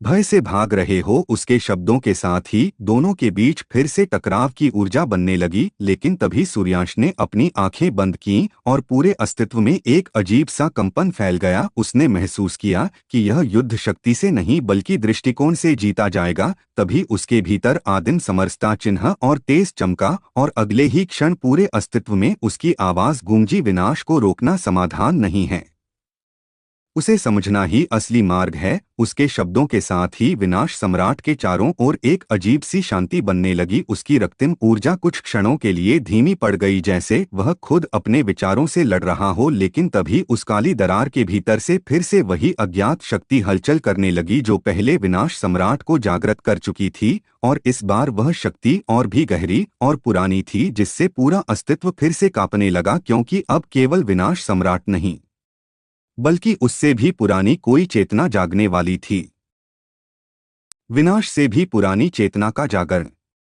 उस काली दरार के भीतर से उठती वह अज्ञात शक्ति अब केवल हलचल नहीं कर रही थी बल्कि पूरे अस्तित्व की जड़ों को हिला रही थी, जैसे स्वयं समय की नींव किसी अदृश्य हाथ से खींची जा रही हो। विनाश सम्राट कुछ क्षणों के लिए स्थिर हो गया। उसकी रक्तिम ऊर्जा भी जैसे किसी अदृश्य भय के सामने धीमी पड़ गई, क्योंकि वह भी समझ नहीं पा रहा था कि उसके पीछे जाग रही यह शक्ति आखिर किस युग की है। आर्या की आंखें भय से फैल गईं और वह कांपते स्वर में बोली, यह और भी प्राचीन लग रही है। तभी आदिम शून्य ने गंभीर दृष्टि से उस दरार को देखा और धीमे स्वर में कहा, यह शक्ति हमारे युग की नहीं है, यह उससे पहले की है। उसके शब्द सुनते ही मूल न्याय चेतना का पूरा अस्तित्व सिहर उठा, क्योंकि उसने युगों से जो रिकॉर्ड पढ़े थे उनमें ऐसी किसी सत्ता का कोई उल्लेख नहीं था। उसी क्षण आदिम उत्पत्ति ड्रैगन ने गहरी गर्जना की और उसका पूरा शरीर चेतावनी की तरह चमक उठा। सूर्यांश अब भी उस संतुलन अवस्था में था, लेकिन उसकी चेतना इस नई उभरती शक्ति को महसूस कर रही थी और उसके भीतर एक गहरी गंभीरता उतर रही थी। उसने धीमे स्वर में कहा, तो यह वह है जिसे स्वयं अस्तित्व ने भी कभी नाम नहीं दिया था। उसी समय दरार के भीतर से एक धीमी लेकिन अत्यंत गहरी आवाज गूंजी। वह आवाज न क्रोध की थी न शांति की, बल्कि एक ऐसी रिक्तता की थी जिसमें भावनाओं का अस्तित्व ही नहीं था। और वह आवाज पूरे अस्तित्व में फैल गई, तुम सब केवल टुकड़े हो उसके शब्दों के साथ ही वास्तविकता की संरचना कांप उठी। कई ब्रह्मांडों में समय अचानक रुक गया और कई जगह उल्टा बहने लगा। विनाश सम्राट की आंखों में पहली बार अनिश्चितता दिखाई दी। उसने धीरे से कहा, यह कौन है?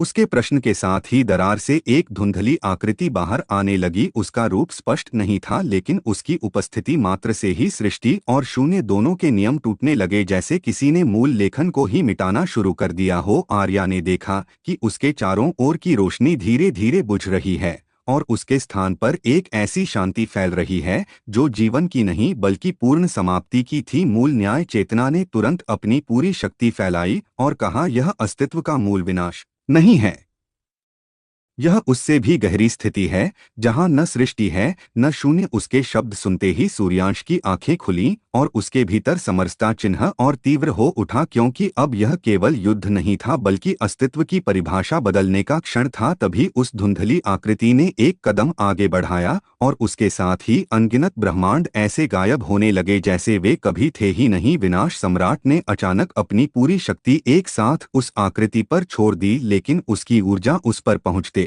कि बिना किसी प्रतिक्रिया के विलीन हो गई और उसी क्षण उस आकृति ने पहली बार अपना स्वर और स्पष्ट किया, तुम जिसे विनाश कहते हो वह भी मेरी सीमा के भीतर है। उसके शब्दों के साथ ही पूरा अस्तित्व झुकने लगा, जैसे किसी अदृश्य भार के नीचे सब कुछ दबता जा रहा हो। तभी सूर्यांश आगे बढ़ा और उसकी आवाज पूरे अस्तित्व में गूंजी, अगर तुम सीमा के बाहर हो तो फिर संवाद कैसे संभव है? उसके शब्दों के साथ ही एक क्षण के लिए सब कुछ रुक गया, क्योंकि यह पहली बार था जब किसी ने उस अज्ञात सत्ता से सीधे बात करने का प्रयास किया था। लेकिन उसी क्षण आदिम शून्य ने चेतावनी भरी आवाज में कहा, सावधान, यह समझने नहीं समाप्त करने आया है। और तभी उस धुंधली आकृति के भीतर से एक और परत खुलने लगी, जिसमें अनगिनत टूटी हुई वास्तविकताएं दिखाई देने लगीं, जैसे पूरा अस्तित्व किसी बड़े प्रयोग का केवल एक छोटा हिस्सा हो। और उस प्रयोग के केंद्र में अब सूर्यांश खड़ा था, जो धीरे धीरे समझ रहा था कि यह संघर्ष अब सृष्टि और शून्य का नहीं रहा बल्कि उस स्रोत का है जिसने इन्हें कभी बनाया था। जब सृष्टि स्वयं प्रश्न बन गई, उस धुंधली आकृति के भीतर खुलती हुई परतें अब केवल दृश्य नहीं थीं बल्कि स्वयं अस्तित्व के टूटे हुए हिस्से थे, जहां अनगिनत वास्तविकताएं ऐसे तैर रही थीं जैसे किसी ने अनंत को कई बार फाड़कर अलग अलग हिस्सों में बिखेर दिया हो। हर परत में अलग नियम थे, अलग समय था और अलग चेतनाएं थीं, लेकिन उन सब के बीच एक समानता थी, सब टूट चुके थे। आर्या ने कांपते हुए उस दृश्य को देखा और उसकी आवाज निकल नहीं रही थी, क्योंकि वह समझ नहीं पा रही थी कि वह जो देख रही है वह वास्तविक है भी या नहीं। मूल न्याय चेतना का पूरा अस्तित्व पहली बार इतना अस्थिर हो गया था। उसने धीमे स्वर में कहा, यह कोई एक सत्ता नहीं है, यह एक मूल संरचना है। तभी आदिम शून्य ने गंभीर दृष्टि से आगे बढ़कर कहा, यह वह स्थान है जहां सृष्टि और शून्य कभी बने ही नहीं थे बल्कि बनाए गए थे। उसके शब्दों के साथ ही विनाश सम्राट की आंखों में भी हल्की सी हलचल दिखाई दी, क्योंकि उसने भी पहली बार महसूस किया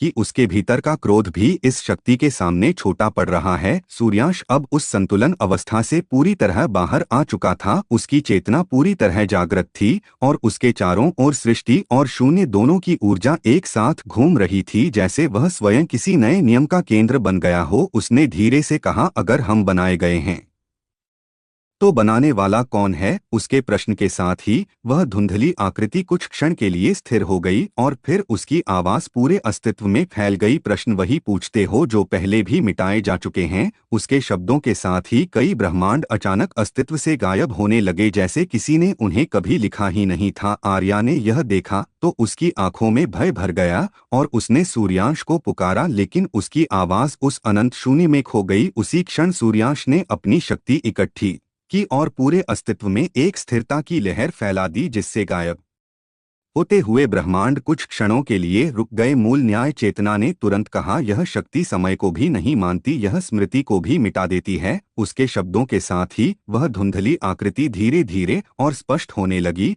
और अब उसका आकार किसी चेतना का नहीं बल्कि किसी नियम के टूटे हुए ढांचे जैसा दिखाई देने लगा, जिसमें अनगिनत आंसू जैसी रेखाएं थीं जो हर क्षण नई वास्तविकता को जन्म देकर फिर मिटा रही थीं। विनाश सम्राट ने अचानक जोर से गर्जना की और पूरी रक्तिम शक्ति उसके ऊपर छोड़ दी, लेकिन इस बार भी वही हुआ। उसकी शक्ति उस आकृति को छूते ही बिना किसी निशान के गायब हो गई, जैसे उसका कभी अस्तित्व ही न रहा हो। और फिर उस आकृति ने पहली बार सीधे सूर्यांश की ओर देखा और कहा, तुम जो संतुलन कहलाते हो वह भी मेरी अनुमति से ही टिकता है। उसके शब्दों के साथ ही सूर्यांश के भीतर एक गहरी प्रतिक्रिया हुई, क्योंकि उसकी चेतना में अचानक अनगिनत विस्मृत स्मृतियां उभरने लगीं, जिसमें उसे एक विशाल अनंत पुस्तक दिखाई दी और उसमें सृष्टि, शून्य, विनाश और सभी नियमों को किसी अदृश्य हाथ द्वारा लिखा और मिटाया जा रहा था। सूर्यांश ने धीरे से कहा, तो हम सब केवल लिखे गए शब्द हैं। उसी क्षण उस आकृति के भीतर से एक और गहरी परत खुली और एक ऐसी ध्वनि निकली जो न भाषा थी न विचार, बल्कि स्वयं अस्तित्व का आदेश थी, मिटा दो। उसके साथ ही पूरा अस्तित्व कांप उठा और पहली बार आदिम शून्य ने भी अपनी आंखें पूरी तरह खोल दी, क्योंकि अब यह युद्ध किसी सत्ता का नहीं रहा था, बल्कि स्वयं उस लेखक के नियम का था जिसने कभी सृष्टि और शून्य दोनों को एक रेखा में बांध दिया था और अब वह फिर से उसे मिटाने के लिए लौट आया था। जब मिटा दो का आदेश गूंज उठा, उस अनंत शून्य में गूंजती वह एकमात्र ध्वनि अब किसी भाषा या विचार की सीमा में नहीं थी, बल्कि वह स्वयं अस्तित्व का आदेश बन चुकी थी, मिटा दो। और उसी क्षण पूरे अस्तित्व में एक ऐसी भयावह शांति फैल गई जैसे किसी ने समय की गर्दन पकड़कर उसे पूरी तरह रोक दिया हो। आर्या की आंखें भय से फैल गईं और उसका शरीर कांपने लगा, क्योंकि उसे पहली बार महसूस हुआ कि अब कोई भी शक्ति सुरक्षित नहीं है। मूल न्याय चेतना ने तुरंत अपनी पूरी संरचना सक्रिय कर दी और उसके चारों ओर नियमों की परतें चमक उठीं, लेकिन वे भी उस आदेश के सामने कमजोर पड़ रही थीं। विनाश सम्राट कुछ पल के लिए स्तब्ध रह गया, क्योंकि उसके भीतर भी पहली बार भय का जन्म हुआ था और वह धीमे स्वर में बोला, यह तो संभव ही नहीं है। तभी आदिम शून्य ने अपनी दृष्टि उस धुंधली आकृति पर टिका दी और गंभीर स्वर में कहा, यह किसी सत्ता का आदेश नहीं है, यह उस स्रोत की इच्छा है जिसने स्वयं नियम बनाए और मिटाए। सूर्यांश अब उस आदिम प्रकाश में खड़ा था जो उसके भीतर सृष्टि और शून्य दोनों को संतुलित कर रहा था। उसकी चेतना में वह अनंत पुस्तक अब और स्पष्ट हो चुकी थी, जिसमें हर वास्तविकता एक पंक्ति की तरह लिखी और मिटाई जा रही थी। उसने धीरे से कहा, तो हम सब केवल पंक्तियां हैं जिन्हें कोई भी समय मिटा सकता है। उसी क्षण उस धुंधली आकृति ने एक और परत खोली और उसके भीतर से अनगिनत टूटे हुए संसारों की झलक दिखाई दी, जहां हर ब्रह्मांड एक अधूरी कहानी की तरह अधर में लटका हुआ था। और फिर अचानक वह आदेश फिर से गूंजा, मिटा दो। उसके साथ ही वास्तविकता की पहली परत टूटने लगी, कई ब्रह्मांड धूल की तरह बिखरने लगे, समय अपनी दिशा खोने लगा और अस्तित्व अपने ही अस्तित्व को भूलने लगा। आर्या चीख पड़ी, लेकिन उसकी आवाज किसी ने नहीं सुनी, क्योंकि ध्वनि भी उस आदेश में विलीन हो रही थी। तभी सूर्यांश ने अचानक अपनी आंखें बंद कीं और उसके भीतर एक गहरी शांति फैल गई। उसने महसूस किया कि यह शक्ति केवल मिटाने वाली नहीं है, बल्कि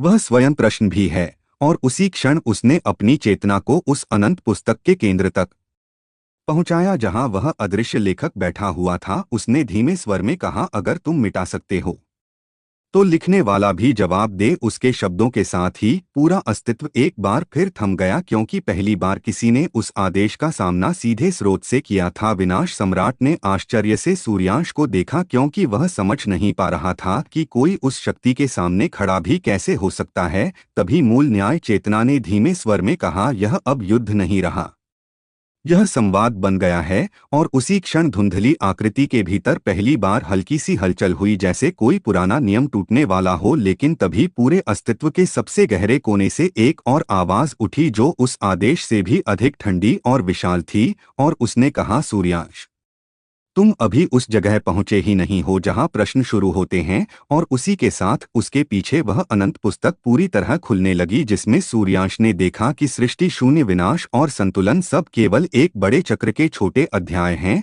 और उस चक्र के बाहर अभी भी कोई और हाथ मौजूद है जो अगला आदेश लिखने वाला था। अनंत पुस्तक के बाहर की परछाई। उस अनंत पुस्तक के खुलते ही पूरा अस्तित्व एक ऐसी स्थिति में पहुंच गया जहां ऊपर, नीचे, दाया, बाया और समय की दिशा सबका अर्थ खो चुका था, क्योंकि अब जो सामने था वह किसी ब्रह्मांड की रचना नहीं, बल्कि रचना के नियमों का स्रोत था। सूर्यांश की चेतना उस गहराई में स्थिर खड़ी थी जहां हर पंक्ति किसी वास्तविकता को जन्म दे रही थी और हर मिटाई गई पंक्ति एक ब्रह्मांड को शून्य में बदल रही थी। उसने पहली बार महसूस किया कि वह केवल देखने वाला नहीं, बल्कि उस प्रक्रिया का हिस्सा बन चुका है। आर्या दूर किसी टूटते हुए क्षेत्र में खड़ी थी और उसकी आंखें लगातार बदलते अस्तित्व को देखकर स्थिर हो गई थीं। उसके चारों ओर कई संसार धुंध की तरह घुल रहे थे, लेकिन उसका ध्यान केवल सूर्यांश पर था, जो अब किसी एक स्थान पर नहीं था बल्कि उस अनंत संरचना के केंद्र में खड़ा था। मूल न्याय चेतना ने धीमे स्वर में कहा, यह वह स्थान है जहां संतुलन भी नियम नहीं बल्कि केवल परिणाम बन जाता है। उसके शब्दों के साथ ही विनाश सम्राट ने अपनी आंखें सिकोड़ लीं, क्योंकि उसके भीतर पहली बार यह स्वीकार्यता आई कि उसकी शक्ति भी किसी बड़े क्रम का हिस्सा हो सकती है। तभी वह धुंधली आकृति और स्पष्ट होने लगी और उसके भीतर से वही ठंडी और स्थिर आवाज फिर गूंजी, तुम अब भी उस स्तर पर हो जहां प्रश्न पूछे जाते हैं लेकिन उत्तर पहले ही लिखे जा चुके हैं। उसके शब्दों के साथ ही अनंत पुस्तक की परतें एक के बाद एक खुलने लगीं और हर परत में सूर्यांश ने अनगिनत स्वयं को देखा। कहीं वह सृष्टि का निर्माता था, कहीं वह शून्य का अंत था और कहीं वह स्वयं मिटा दिया गया था, लेकिन हर रूप किसी न किसी कहानी का हिस्सा था। उसने धीरे से कहा, अगर हर उत्तर पहले से लिखा है तो मेरी इच्छा कहाँ है? उसी क्षण उस अनंत संरचना में एक हल्का सा कंपन हुआ, जैसे पहली बार किसी ने उस व्यवस्था पर सीधा प्रश्न किया हो। आदिम शून्य ने गहरी सांस ली और कहा, इच्छा भी एक लिखा हुआ शब्द हो सकती है। लेकिन सूर्यांश की चेतना अब उस सीमा से आगे जा चुकी थी। उसने अपने भीतर उस स्थान को छुआ जहां कोई लेखन नहीं था, जहां केवल संभावनाएं थीं, और उसी क्षण उसके चारों ओर की वास्तविकता बदलने लगी, क्योंकि पहली बार कोई पंक्ति खुद अपने लेखक को देख रही थी। आर्या ने अचानक महसूस किया कि उसकी यादों में भी परिवर्तन हो रहा है, जैसे कुछ घटनाएं कभी हुई ही नहीं थीं और कुछ अभी भी लिखी जा रही थीं। विनाश सम्राट ने जोर से गर्जना की और अपनी पूरी शक्ति उस अनंत पुस्तक पर छोड़ दी, लेकिन इस बार उसकी शक्ति भी रास्ता बदल गई और किसी पंक्ति में बदलकर वहीं लिख दी गई कि वह कभी अस्तित्व में आया ही नहीं था। यह देखकर वह स्तब्ध रह गया, क्योंकि उसका अस्तित्व स्वयं मिटने लगा था। मूल न्याय चेतना ने तुरंत हस्तक्षेप किया और अपनी पूरी संरचना फैला दी, लेकिन वह भी धीरे धीरे उस लेखन में समाने लगी। तभी सूर्यांश ने अपनी चेतना को उस सबसे गहरे बिंदु तक ले जाकर कहा, अगर मैं भी लिखा हुआ हूं तो मुझे लिखने वाला कौन है? उसी क्षण पूरे अस्तित्व में एक ऐसा मौन छा गया जो किसी भी विनाश से अधिक भयावह था, और उस मौन के भीतर पहली बार अनंत पुस्तक के बाहर से एक परछाई दिखाई दी जो इस पूरे लेखन को देख रही थी और धीरे धीरे आगे बढ़ रही थी, क्योंकि अब असली लेखक स्वयं अपने ही पात्र को देखने आ रहा था। लेखक की परछाई का पहला कदम। उस अनंत पुस्तक के बाहर उठती वह परछाई अब धीरे धीरे स्पष्ट हो रही थी, और जैसे ही वह आगे बढ़ी पूरे अस्तित्व में एक ऐसी सिहरन दौड़ गई जिसे न समय समझ पा रहा था न शून्य, क्योंकि यह वह उपस्थिति थी जो किसी शक्ति की नहीं बल्कि स्वयं लेखन के पीछे छिपे हुए हाथ की झलक थी। सूर्यांश की चेतना अब भी उस गहरे केंद्र में स्थिर थी जहां हर पंक्ति वास्तविकता बन रही थी, लेकिन जैसे ही उस परछाई की उपस्थिति उसके अस्तित्व तक पहुंची, उसकी चेतना में पहली बार एक अजीब सा दबाव महसूस हुआ, मानो कोई उसे देख नहीं रहा बल्कि पढ़ रहा हो।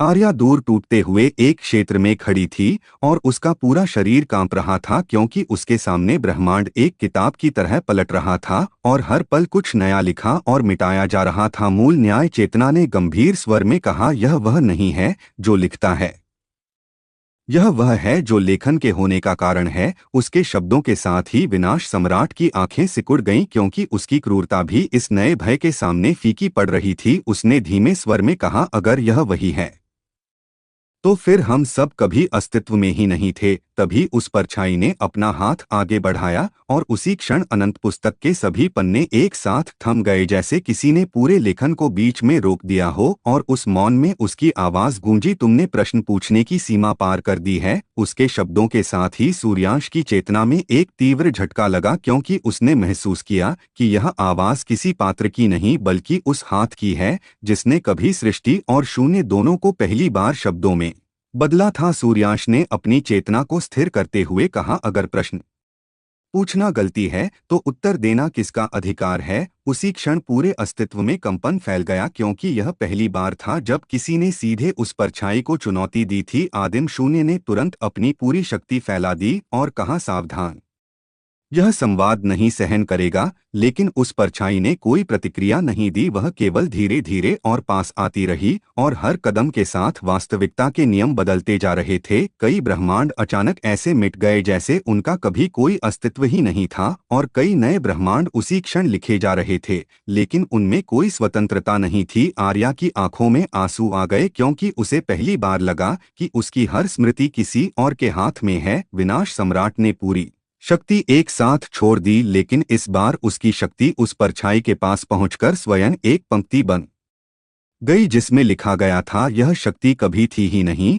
और उसी क्षण वह शक्ति उसके भीतर से गायब होने लगी। वह चीखा नहीं बल्कि स्तब्ध रह गया क्योंकि उसका अस्तित्व ही मिटने लगा था। मूल न्याय चेतना ने अपनी पूरी संरचना को रोकने की कोशिश की, लेकिन वह भी धीरे धीरे उस लेखन में समाने लगी। तभी सूर्यांश ने अपनी चेतना को उस अंतिम सीमा तक पहुंचाया जहां वह परछाई खड़ी थी और कहा, अगर तुम ही सब कुछ लिखते हो तो फिर यह विरोध क्यों लिखा गया है। उसके शब्दों के साथ ही वह परछाई पहली बार रुकी और पूरे अस्तित्व में एक ऐसा मौन छा गया जो किसी भी विनाश से अधिक गहरा था। और उसी मौन के भीतर पहली बार अनंत पुस्तक के बाहर से एक दूसरी परछाई दिखाई दी जो इस परछाई को देख रही थी। और उसके आने से यह स्पष्ट हो गया कि यह कहानी केवल लेखक और पात्र की नहीं बल्कि उस संघर्ष की थी जहां लेखक के भी ऊपर कोई और नियम मौजूद था।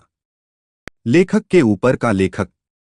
उस अनंत मौन के भीतर जब दूसरी परछाई प्रकट हुई तो पूरा अस्तित्व जैसे दो हिस्सों में बंट गया। एक तरफ वह परछाई जो अब तक सब कुछ लिखती आ रही थी और दूसरी तरफ वह जो उसे भी देख रही थी। और यह दृश्य किसी युद्ध से अधिक एक ऐसे रहस्य जैसा था जो स्वयं रहस्य को भी समझ से बाहर कर दे। सूर्यांश की चेतना उस केंद्र में स्थिर थी जहां अब न कोई पंक्ति स्पष्ट थी न कोई मिटा हुआ अस्तित्व, केवल संभावनाओं का एक विशाल सागर था जो हर क्षण बदल रहा था। आर्या अब भी दूर किसी टूटते हुए क्षेत्र में खड़ी थी, लेकिन उसकी आंखों में अब भय नहीं बल्कि एक गहरी उलझन थी क्योंकि उसे समझ आ रहा था कि जो कुछ वह देख रही थी वह किसी वास्तविक युद्ध का दृश्य नहीं बल्कि अस्तित्व के लेखन की प्रक्रिया का खुला रूप था। मूल न्याय चेतना ने गंभीर स्वर में कहा, यह वह स्तर है जहां लेखक भी केवल माध्यम बन जाता है। उसके शब्दों के साथ ही पहली परछाई ने धीरे से अपनी दृष्टि दूसरी परछाई पर डाली और कहा, तुम यहाँ क्यों आए हो। उसके स्वर में पहली बार हल्की अस्थिरता थी, जैसे कोई नियम पहली बार अपने ही विरोध से टकरा रहा हो। दूसरी परछाई ने कोई त्वरित उत्तर नहीं दिया बल्कि वह धीरे धीरे आगे बढ़ती रही और उसके हर कदम के साथ अनंत पुस्तक के पन्ने ऐसे बदल रहे थे जैसे कोई पुरानी कहानी नए अर्थ में लिखी जा रही हो। विनाश सम्राट जो अब तक अपनी शक्ति खो चुका था वह भी उस दृश्य को देख रहा था और उसके भीतर अब क्रोध नहीं बल्कि एक गहरी स्वीकार्यता थी क्योंकि उसे समझ आ गया था कि वह स्वयं भी केवल एक पंक्ति था जिसे किसी और ने कभी लिखा था। आदिम शून्य ने धीमे स्वर में कहा, यह संघर्ष अब नियंत्रण का नहीं रहा, यह अधिकार का है। सूर्यांश की चेतना ने उस पूरे बदलते दृश्य को महसूस किया और उसने पहली बार उस दूसरी परछाई की ओर सीधे अपनी चेतना बढ़ाई और कहा, अगर तुम पहले लेखक के ऊपर हो तो क्या तुम भी किसी के लिखे हुए हो। उसके शब्दों के साथ ही पूरा अस्तित्व एक बार फिर थम गया क्योंकि यह प्रश्न उस स्तर का था जहां उत्तर देना स्वयं अपने अस्तित्व को स्वीकार करना था। दूसरी परछाई कुछ क्षण स्थिर रही और फिर उसके भीतर से एक बहुत ही धीमी लेकिन गहरी ध्वनि निकली जो पूरे अस्तित्व में फैल गई, जो ऊपर देखता है वह भी कभी नीचे लिखा गया था। उसके शब्दों के साथ ही पहली परछाई कांप उठी क्योंकि उसे पहली बार महसूस हुआ कि वह भी स्वतंत्र नहीं है। और उसी क्षण अनंत पुस्तक के बाहर एक तीसरी परत का संकेत दिखा जिसमें एक और उपस्थिति छिपी हुई थी जो न लेखक थी न पात्र बल्कि वह था जो यह तय करता था कि कौन लेखक बनेगा और कौन केवल लिखा जाएगा। यह देखकर सूर्यांश की चेतना में एक नई समझ जन्म लेने लगी कि यह युद्ध अंतहीन परतों का है जहां हर सत्य के ऊपर एक और सत्य लिखा हुआ है और हर शक्ति के ऊपर एक और शक्ति मौजूद है। और उसी क्षण वह तीसरी परत धीरे धीरे सक्रिय होने लगी जिससे पूरा अस्तित्व एक बार फिर अनिश्चितता में डूबने लगा। जब तीसरी परत ने आंखें खोली उस अनंत संरचना में जैसे ही तीसरी परत का संकेत सक्रिय हुआ, पूरा अस्तित्व एक ऐसे दबाव में आ गया जो न ऊपर था न नीचे बल्कि हर दिशा में एक साथ फैल रहा था, और उस दबाव ने पहली और दूसरी दोनों परछाइयों को भी क्षण भर के लिए स्थिर कर दिया। सूर्यांश की चेतना अब उस केंद्र में थी जहां सभी लेखन की सीमाएं टूट चुकी थीं, और अब वह केवल देख नहीं रहा था बल्कि स्वयं उस प्रक्रिया का हिस्सा बन चुका था। आर्या का शरीर अब भी दूर किसी टूटते ब्रह्मांड के अवशेषों के बीच खड़ा था, और उसकी आंखों में अब केवल एक ही प्रश्न था कि अंत में सत्य कहाँ समाप्त होता है। मूल न्याय चेतना ने गहरी सांस लेते हुए कहा, यह वह क्षण है जहाँ ऊपर और नीचे दोनों का अर्थ मिट जाता है, क्योंकि अब जो आने वाला है वह किसी लेखक का भी लेखक नहीं है। उसके शब्दों के साथ ही वह तीसरी परत धीरे धीरे और स्पष्ट होने लगी, और उसमें से एक ऐसी उपस्थिति प्रकट होने लगी जो किसी आकार में नहीं बल्कि केवल इरादे में थी, जैसे किसी ने सोच को ही वास्तविकता का रूप दे दिया हो। पहली परछाई अब अस्थिर हो चुकी थी और दूसरी परछाई भी अब अपनी स्थिरता खो रही थी, क्योंकि दोनों को पहली बार यह समझा रहा था कि वे दोनों भी किसी बड़े नियम के भीतर केवल दो चरण थे। विनाश सम्राट, जो अब लगभग अस्तित्वहीन हो चुका था, वह भी उस गहरी शांति को देख रहा था, और उसके भीतर अब कोई क्रोध नहीं बचा था बल्कि केवल एक खालीपन था जो हर शक्ति के अंत के बाद बचता है। आदिम शून्य ने धीमे स्वर में कहा, यह वह स्थान है जहां सृष्टि और शून्य दोनों केवल विचार बन जाते हैं। सूर्याश ने अपनी चेतना को उस तीसरी परत के केंद्र में स्थिर किया और कहा, अगर तुम न लेखक हो न पात्र तो तुम क्या हो। उसके प्रश्न के साथ ही पूरे अस्तित्व में एक ऐसी तरंग फैल गई जिसने सभी परतों को हिला दिया, और उसी तरंग के भीतर से एक उत्तर आया जो न शब्द था न ध्वनि बल्कि स्वयं समझ का जन्म था। मैं वह हूँ जो यह तय करता हूँ कि प्रश्न उठने से पहले ही उसका अस्तित्व क्यों होगा। उसके शब्दों के साथ ही पहली और दूसरी परछाई एक साथ झुक गईं, जैसे उनका स्वतंत्र अस्तित्व किसी अदृश्य नियम में बदल गया हो, और उसी क्षण अनंत पुस्तक की सभी पंक्तियां एक साथ कांप उठीं, क्योंकि अब पहली बार किसी ने लेखन के उस स्तर को छू लिया था जहां कहानी स्वयं यह तय करती है कि कौन उसे पढ़ेगा और कौन उसमें मिट जाएगा। आर्या की आंखों में एक नई चमक आई, क्योंकि उसे महसूस हुआ कि सूर्यांश अब केवल उत्तर खोजने वाला नहीं रहा बल्कि वह उस प्रश्न का हिस्सा बन चुका था जिसे कभी किसी ने लिखा ही नहीं था। और उसी क्षण तीसरी परत पूरी तरह खुल गई, जिससे पूरे अस्तित्व में एक ऐसा मौन फैल गया जो किसी अंत का नहीं बल्कि किसी नए आरंभ से भी अधिक गहरा था। जब लेखन स्वयं जाग उठा, तीसरी परत के पूर्ण रूप से खुलते ही पूरा अस्तित्व ऐसे थम गया जैसे किसी ने समय को उसकी अपनी ही धड़कनों के भीतर बंद कर दिया हो, और अब न कोई आगे था न पीछे, केवल एक ऐसा विस्तार था जहां हर विचार वास्तविकता बन रहा था और हर वास्तविकता फिर से विचार में बदल रही थी। सूर्यांश की चेतना अब उस बिंदु पर थी जहां वह स्वयं यह तय नहीं कर पा रहा था कि वह देख रहा है या देखा जा रहा है। आर्या दूर टूटते हुए अस्तित्व के किनारे खड़ी थी, और उसकी आंखों में अब भय नहीं बल्कि एक ऐसी समझ थी जो किसी भी साधारण चेतना के लिए असहनीय होती है। मूल न्याय चेतना पूरी तरह स्थिर हो चुकी थी और उसकी आवाज अब धीमी थी। उसने कहा, अब यह संघर्ष किसी सत्ता का नहीं रहा, यह उस मूल लेखन का है जो हर सत्ता से पहले मौजूद था। विनाश सम्राट अब पूरी तरह समाप्त हो चुका था, उसका अस्तित्व केवल एक फीकी स्मृति जैसा रह गया था, और आदिम शून्य भी मौन था, क्योंकि वह भी समझ चुका था कि जिस स्तर पर वे पहुंच चुके हैं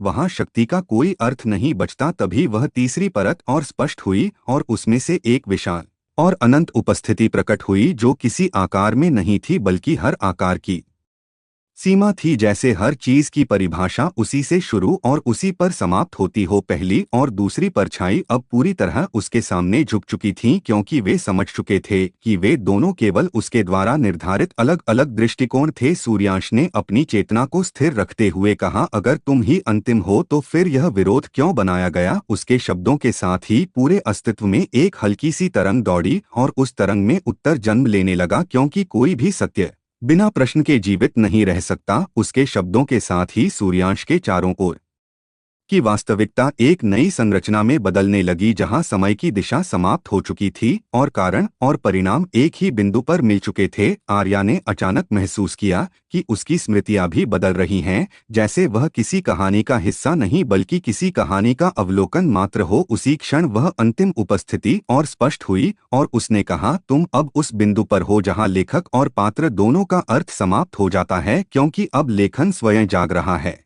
उसके शब्दों के साथ ही अनंत पुस्तक अपने आप खुलने लगी, लेकिन इस बार उसे कोई पढ़ नहीं रहा था, बल्कि वह स्वयं अपने भीतर झांक रही थी। और उसी क्षण सूर्यांश ने पहली बार महसूस किया कि उसके भीतर जो चेतना है वह भी किसी बड़े लेखन का केवल एक पृष्ठ है, और उस पृष्ठ के बाहर अभी भी कोई ऐसा हाथ मौजूद है जो न केवल कहानी लिख रहा है बल्कि यह भी तय कर रहा है कि कौन इसे समझ पाएगा और कौन केवल उसमें खो जाएगा। और उसी क्षण पूरा अस्तित्व एक ऐसे अंतिम मौन में डूब गया जहां से आगे केवल एक ही चीज संभव थी, या तो सब कुछ समाप्त हो जाए या फिर लेखन स्वयं एक नया रूप ले ले जो अब तक कभी नहीं देखा गया था।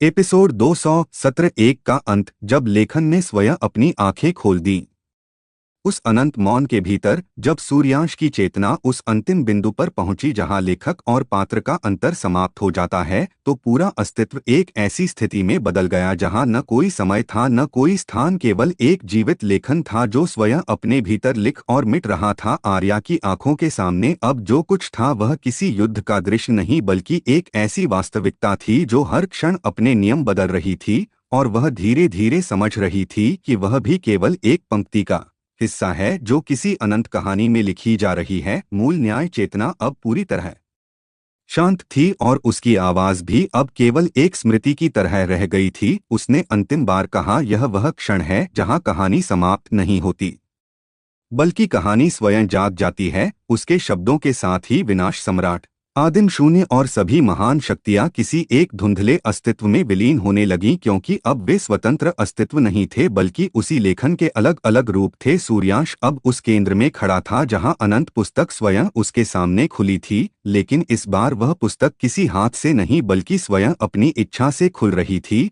और उसकी हर पंक्ति से नए नए ब्रह्मांड जन्म ले रहे थे और मिट रहे थे। उसने धीरे से कहा, अगर यह सब लिखा हुआ है तो लिखने वाला कहाँ है? उसी क्षण पूरे अस्तित्व में एक गहरा कंपन फैला, और वह अंतिम उपस्थिति जो अब तक सबसे ऊपर मानी जा रही थी वह भी पहली बार चुप हो गई, क्योंकि उसके पास इस प्रश्न का कोई उत्तर नहीं था। और उसी मौन में सूर्यांश की चेतना ने एक ऐसी सीमा को छू लिया जहां उसे पहली बार समझ आया कि लेखक भी केवल एक भूमिका है, और उससे ऊपर भी कोई है जो यह तय करता है कि लेखक कब जागेगा और कब सोएगा। तभी अनंत पुस्तक के बाहर एक नई परत प्रकट हुई जो पहले कभी नहीं देखी गई थी, और उसमें एक धुंधली लेकिन स्पष्ट छाया दिखाई दी जो न कहानी का अंत थी न शुरुआत, बल्कि स्वयं उस क्षण की निगरानी कर रही थी जब कहानी स्वयं को पहचानने लगती है।